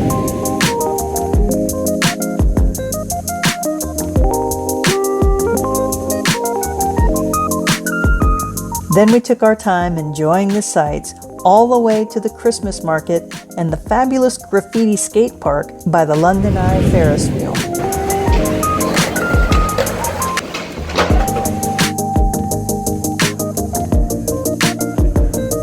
So we just walked all the way from Tower Bridge all the way over here to the South Bank Center, and we're right underneath the London Eye.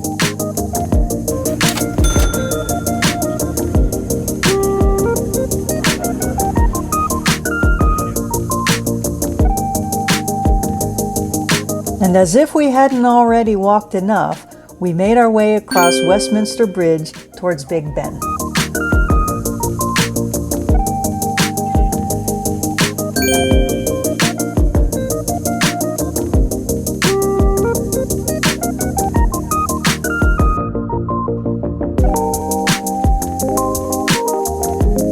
Then we passed the Prime Minister's house at 10 Downing Street on our way up to Trafalgar Square.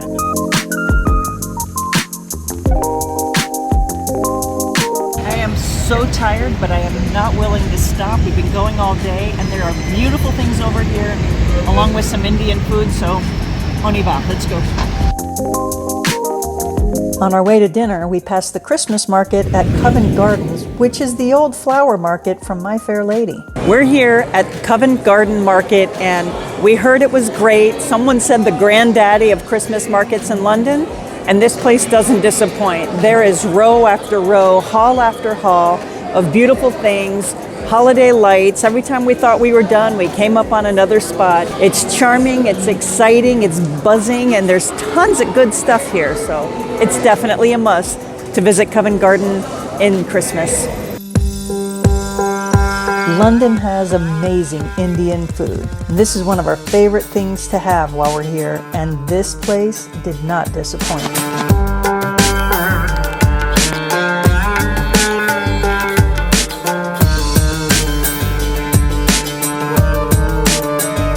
That was another amazing day, and now we are full, we're happy, and we are ready for bed.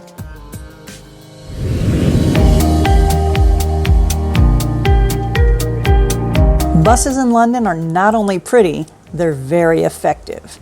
And we were lucky enough to have stops for major routes like Line 19 right in front of our door. With such a beautiful day, we decided to head back to Piccadilly Circus to see it without rain and umbrellas.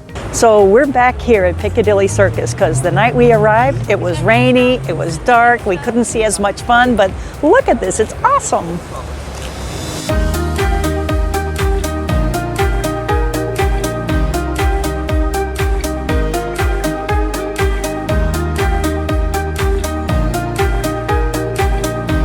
We heard that no trip to London is complete without a visit to Fortnum and Mason, and we're glad we went.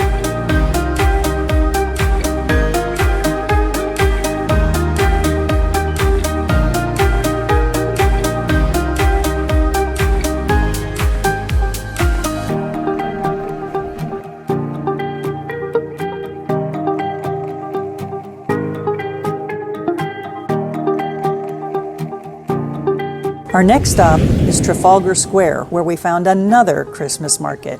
So when we were here yesterday at Trafalgar Square, we were tired, it was dark, so we're back and we're gonna go check out this Christmas market. Allez, on y va.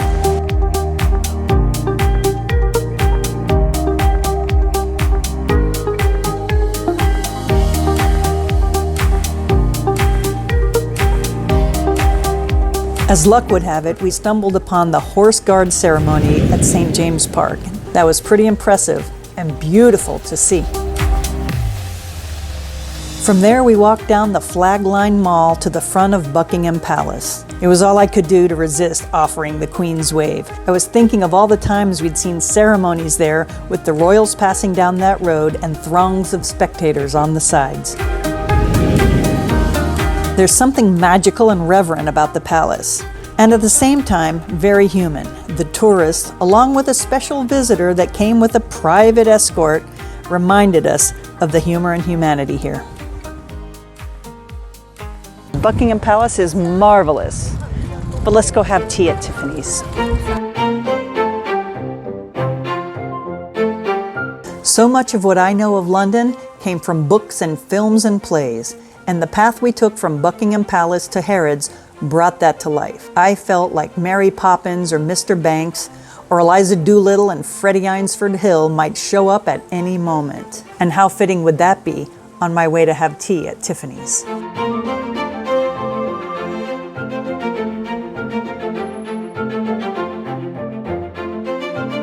The Tiffany's Blue Box Cafe is inside the legendary Harrods department store, which on its own is something to behold.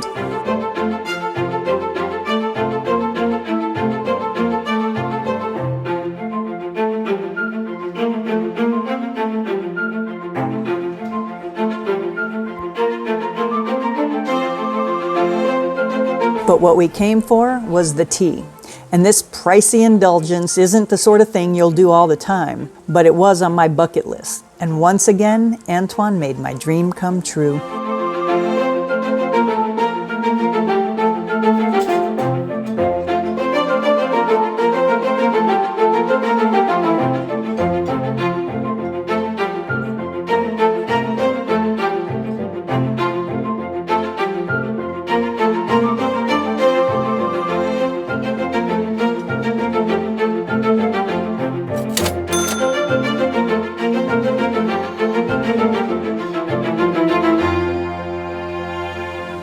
After a thoroughly satisfying meal at Tiffany's, the walk to Hyde Park was a joy. I don't think I've ever seen so many swans in one place in all my life. A simply beautiful stroll.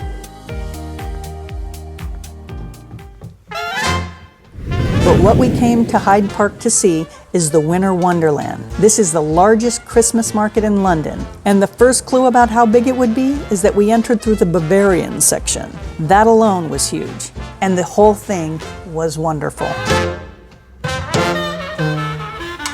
This is the Christmas Wonderland at Hyde Park.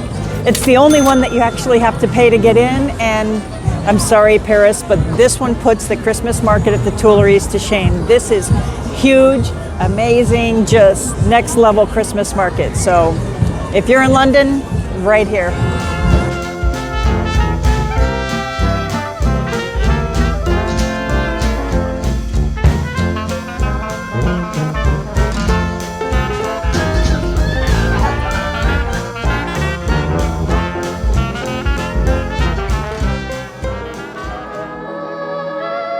We finished the day by passing by the Marble Arch, and then on to Mark & Spencer's and Selfridge's department stores.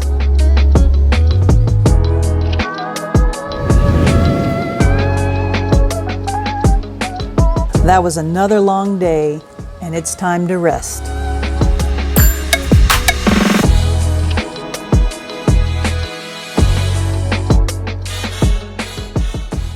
We couldn't leave London without a traditional English breakfast, so we had the full Monty at a popular spot on a quaint little street in Islington. This place is cozy and oozing with charm. Made from bloods. All right, I'm doing it. You all right? How is it? Great.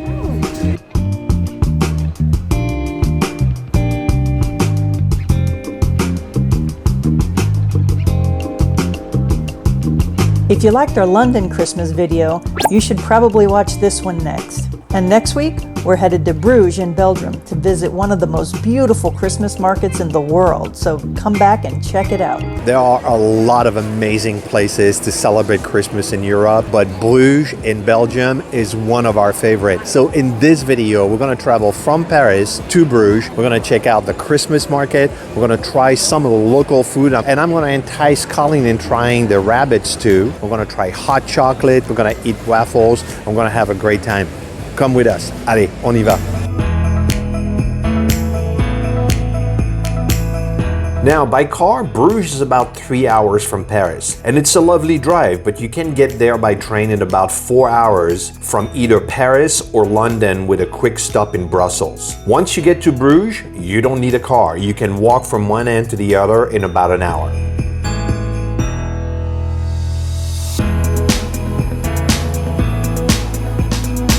Since we arrived on opening night at the Christmas market, many hotels in the old city were booked. So we stayed at the Hotel Mantovani just outside the canals. It was an easy 10-minute walk to the center of town, and it had everything we needed at an affordable price.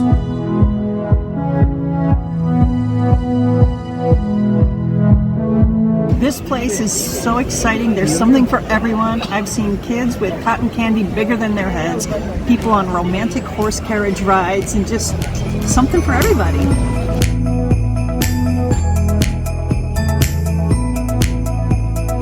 And whenever we travel, I'd like to try the local dishes. In Bruges, that means Flemish food. And we discovered this small restaurant called Flamic 14, which is a family-owned spot making traditional homemade meals.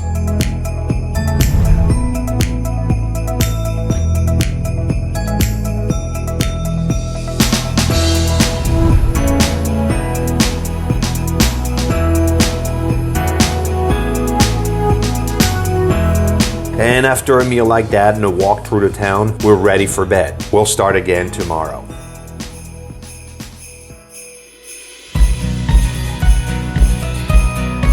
One of the things I love about European hotels is the simple, practical breakfast. They aren't fancy, but they fill you and usually offer a nice place to enjoy it.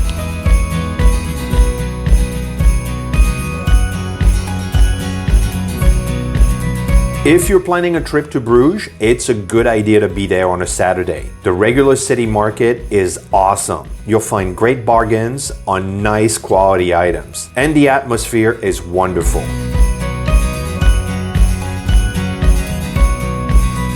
Now, this is what we came for. I love any Christmas market, but Bruges is something special. It's like walking through a gingerbread village. It's really postcard perfect. Little chalets with wooden treasures, warm scarves and mittens, gift for all ages, and tons of yummy street food.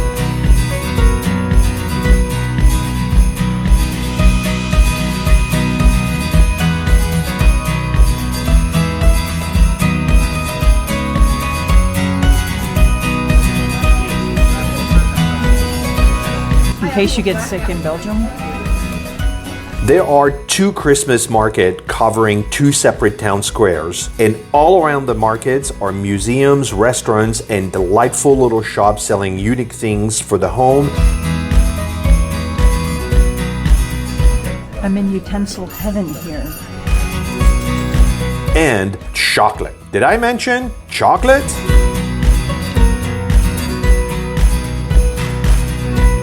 Now, no trips to Bruges would be complete without some moule frites or mussels and fries. And of course, a little local Belgian beer to wash it down.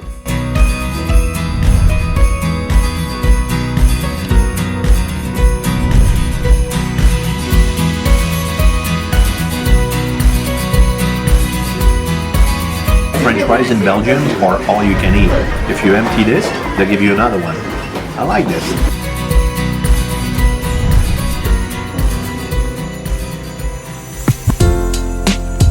One of the ways to discover Bruges is with a horse carriage. And whether you do this as a couple or as a family, it looks like a lot of fun. And another way to discover Bruges is by boat. It's called the Venice of the North for good reasons. Bruges is surrounded by water with canals crisscrossing this magical medieval city.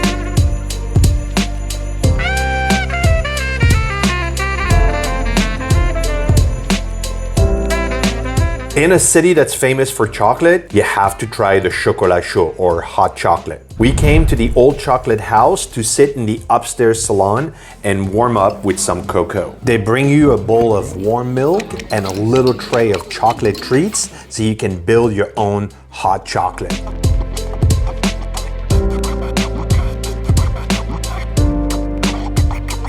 It needs more chocolate.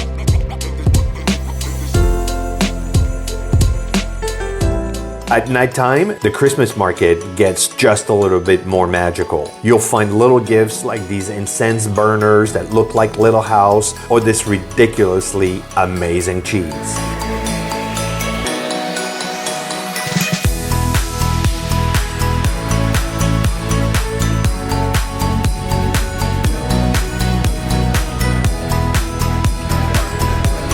And of course, there's the mulled wine and local beers to go with all the yummy street food like shrimp croquettes, sea snails, raclette, nougat, and of course, Belgian waffles.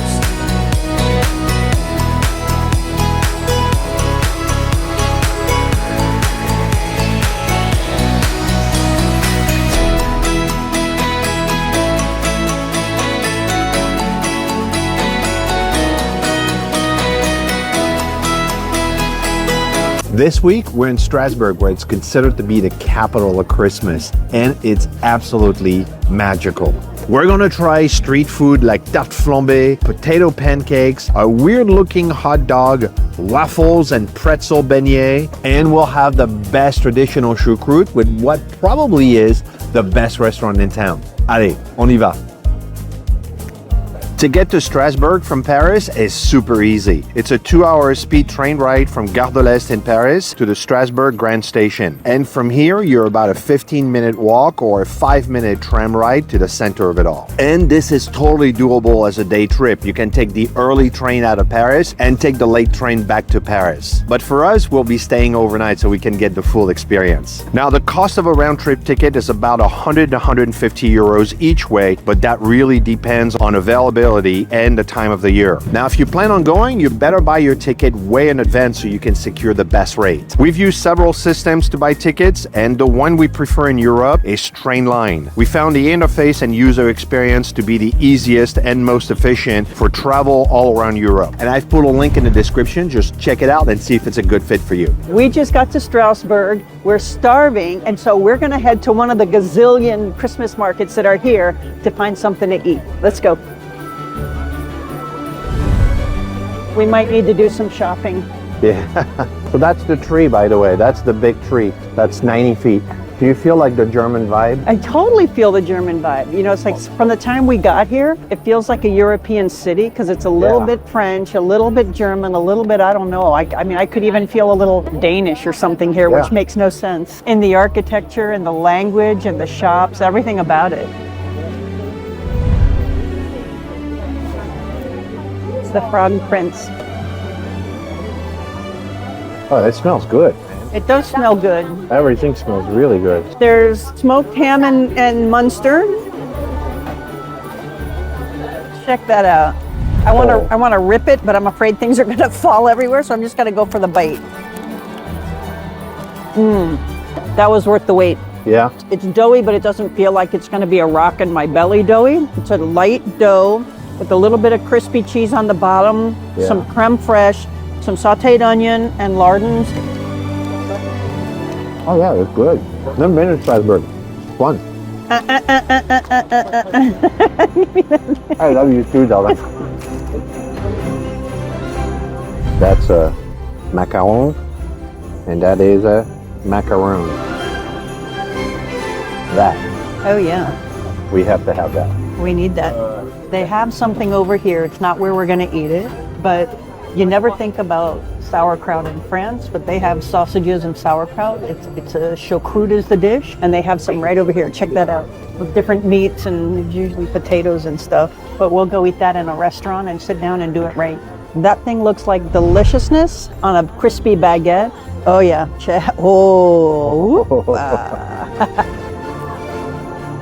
It's ridiculous how light that is. I would expect bread and cheese and meat to be heavy. That is really light. Oh, it's great. Okay, so you got creme fraiche, you got bacon bits, you got cheese, and you got a crispy baguette. This is an amazing street food thing. Grumbizeckerlackles, but it's interesting. It looks like potato pancakes. That's the potato pancake. We definitely have to try that.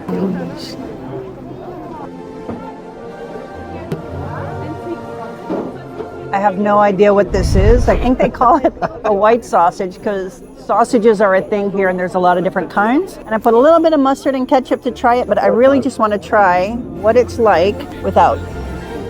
Definitely not a hot dog. Not what I would consider a sausage. Like you can see the texture of that. It's like the consistency of a hot dog. All I know is I like it. How do you eat this thing? Yeah, that's good, man. But it's much better quality than a hot dog. The hot dogs in the US are... And then we got these bad boys. So those are the potato pancakes. So this is Munster Emmental underneath. Look at that. That's what I want every hash brown I ever touch to taste like. That's delicious. So this is with Munster. It's really good. Well, it's kind of like a potato pancake with Munster cheese. It's really delicious. Welcome to Strasbourg, baby. Top of the morning to you. You need a pipe. No, it's not it. Howdy, ma'am.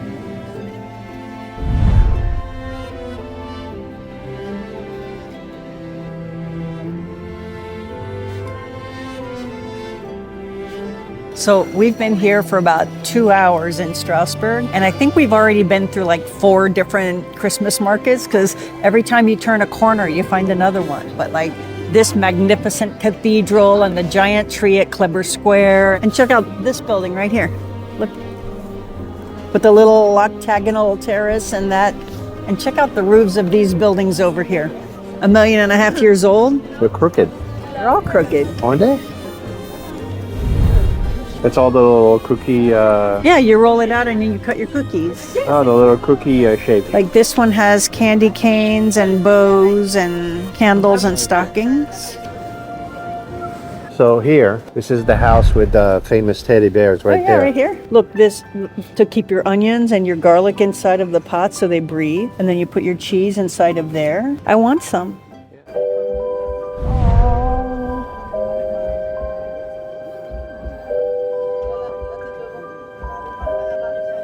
That's cool.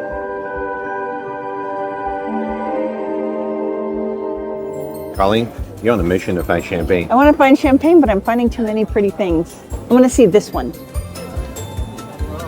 For tarot cards or poker cards or little silly things. They're just, I don't know why I like boxes. I like boxes. And like, look at these little peasant women over here. Aren't they just cute? They're like made of vegetation. So normally I avoid little alleys, but this one looks exciting. Oh, this is the I thought we were here before, but this one's we were new. not in this one. Look at this behind you. Oh, the piggies. What I like about this is it's small and it's not crowded. And the other one, you're shoulder to shoulder with people. Yeah, this one feels intimate. So I know oysters and champagne to be a thing in Paris Christmas markets. And so far here, I'm seeing a lot of hot wine and a hot orange juice, apple juice. I've seen cider and beer. We haven't gone this way, and if there is champagne in this town, I think it's this way. I see crepes, I see waffles. I don't think we're going to see champagne. I'm starting to lose hope. Yeah. Well, it's not the vibe of Strasbourg, you know what I mean? So we were there earlier, and we discovered the cathedral, which is gorgeous during the day. But at night with the lighting, it's absolutely magnificent and gorgeous. It's really a beautiful cathedral. There's one more market just ahead right there. This is it. That's the one where there's going to be champagne. Right there, there's a couple of booths. All right, this does not look promising. Mulled wine. They're not into champagne. It should be a requirement for any Christmas market to have champagne. This is France, after all. Well, something I've learned is every town has their own personality of Christmas markets. And every little market within every town has its own personality. Yeah. Now I'm taking you to have what is considered to be one of the best choucroute in Strasbourg. It's right there after the bridge. It's called Au Pont Corbeau. And I heard that it's one of the best choucroute in town. So let's go. So what's interesting, yes, if you've been in Paris and you just got used to reading a French menu, this one doesn't look like a menu that you read there. I have in here. It's all French and German, right? It's not French or German, it's like German. On va prendre un pinot noir avec 2 verres. On va commander un jambonneau et une choucroute. Here's to romantic getaways.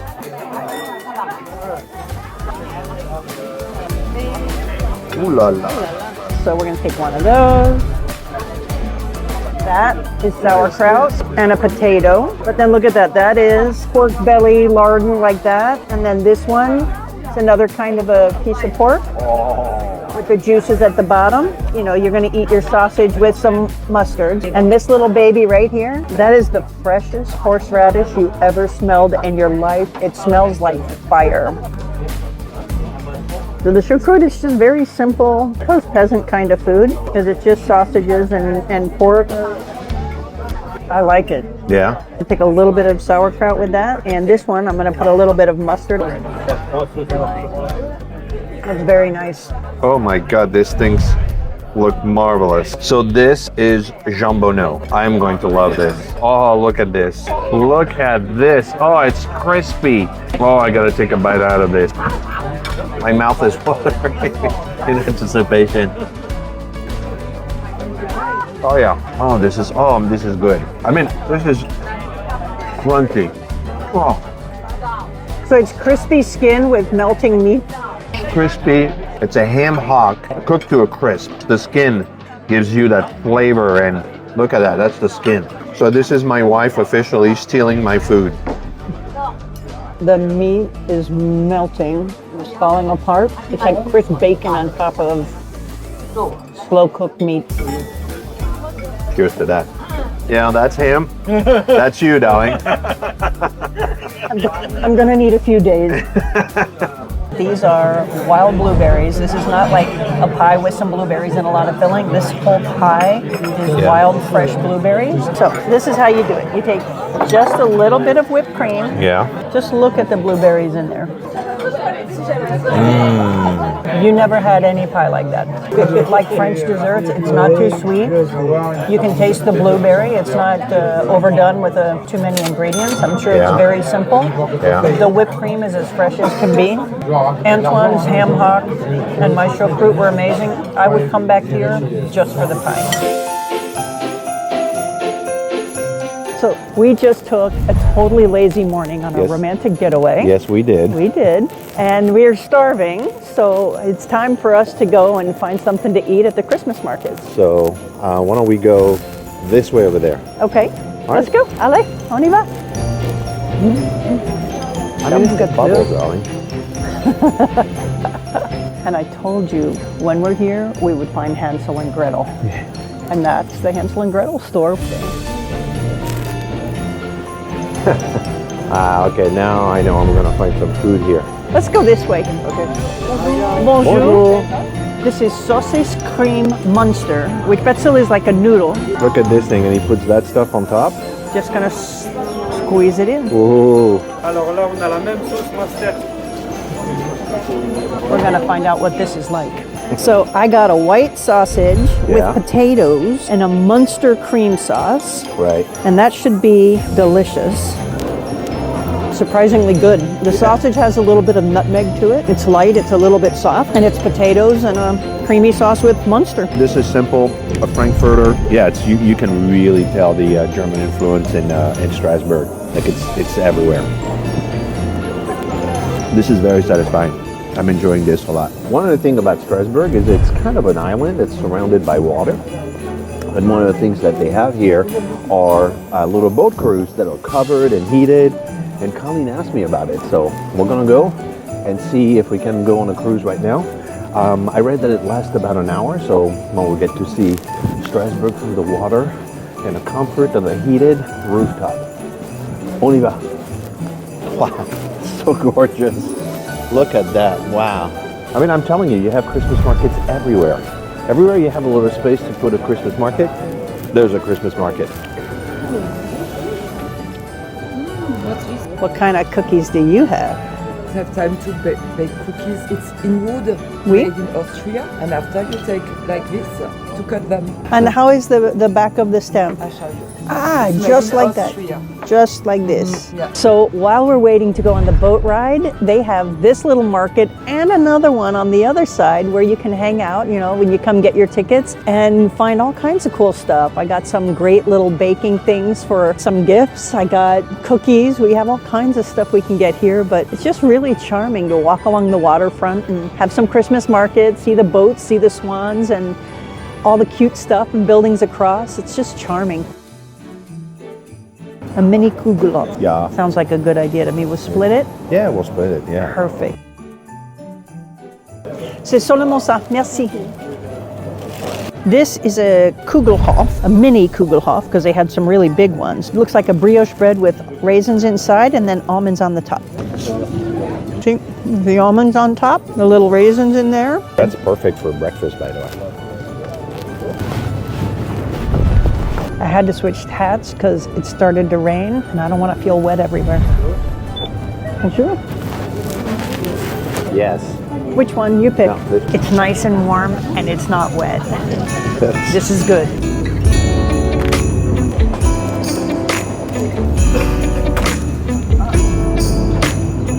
Oh, I didn't realize we're in a lock. We're gonna go up. We're going up. See the green mark right there? That's how hard the water is gonna go. It went faster than I thought. Yeah, that's quick. 5-10 minutes and boom, you're at the top. And off we go. Have you ever been in a lock before? No, it's my first.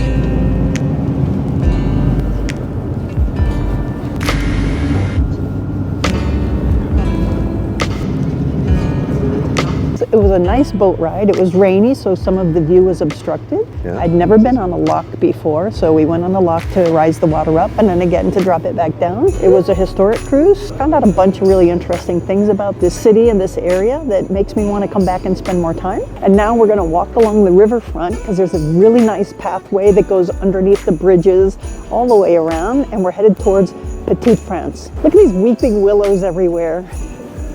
Well, that's the restaurant where we had dinner last night. We ate Right there.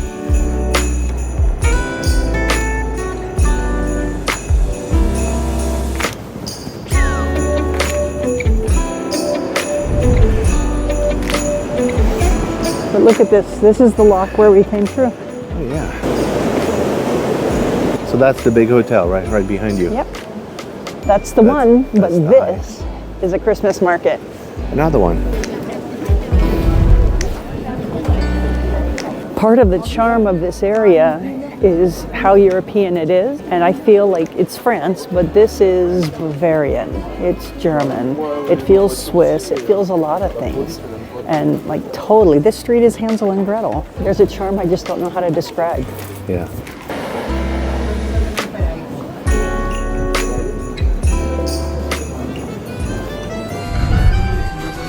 This is like thick melted chocolate in the bottom of the cup. Like I started stirring it and it's like, what is that?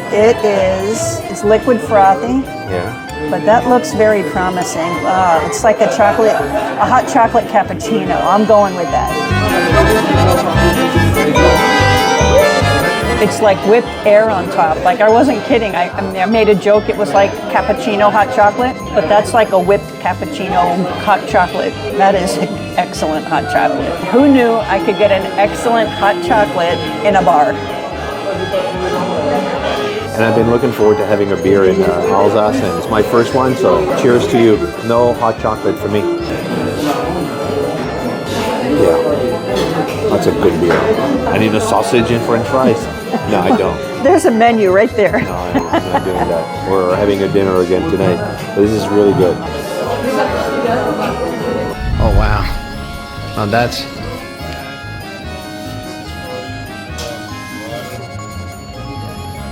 24-month pumpkin. Yes. Oh my God.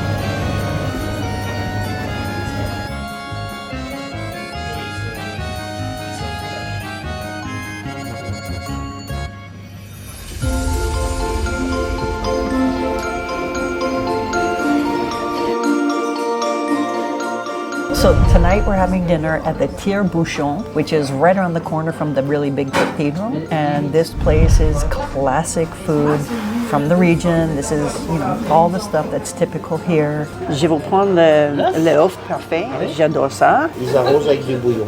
Parfait. This is a sparkling white wine from this region of Alsace. So cheers to you. Just like champagne. I can't tell the difference. It's good. And that is a poached egg in a wine sauce with some lardons and croutons and yummy things. Let me take a little taste of that. Yeah. A little mushroom lardons. I love this. Yeah. I had this in Lyon. I haven't had it since, and I've been dreaming about it, wishing that I knew how to make it.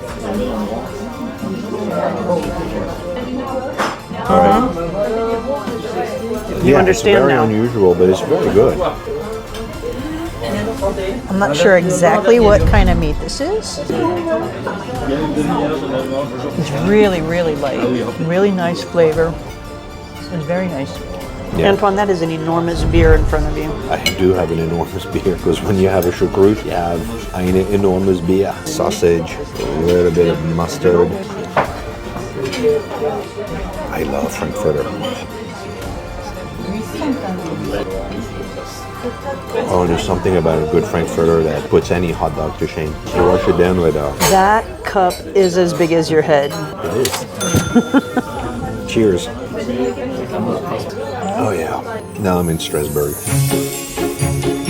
Hey Colleen, what I want to have before we leave is a waffle and a pretzel beignet. Absolutely. I've never seen a pretzel beignet anywhere in my life. So can you take me to one? Of course I can. Look at all the options. Let's go.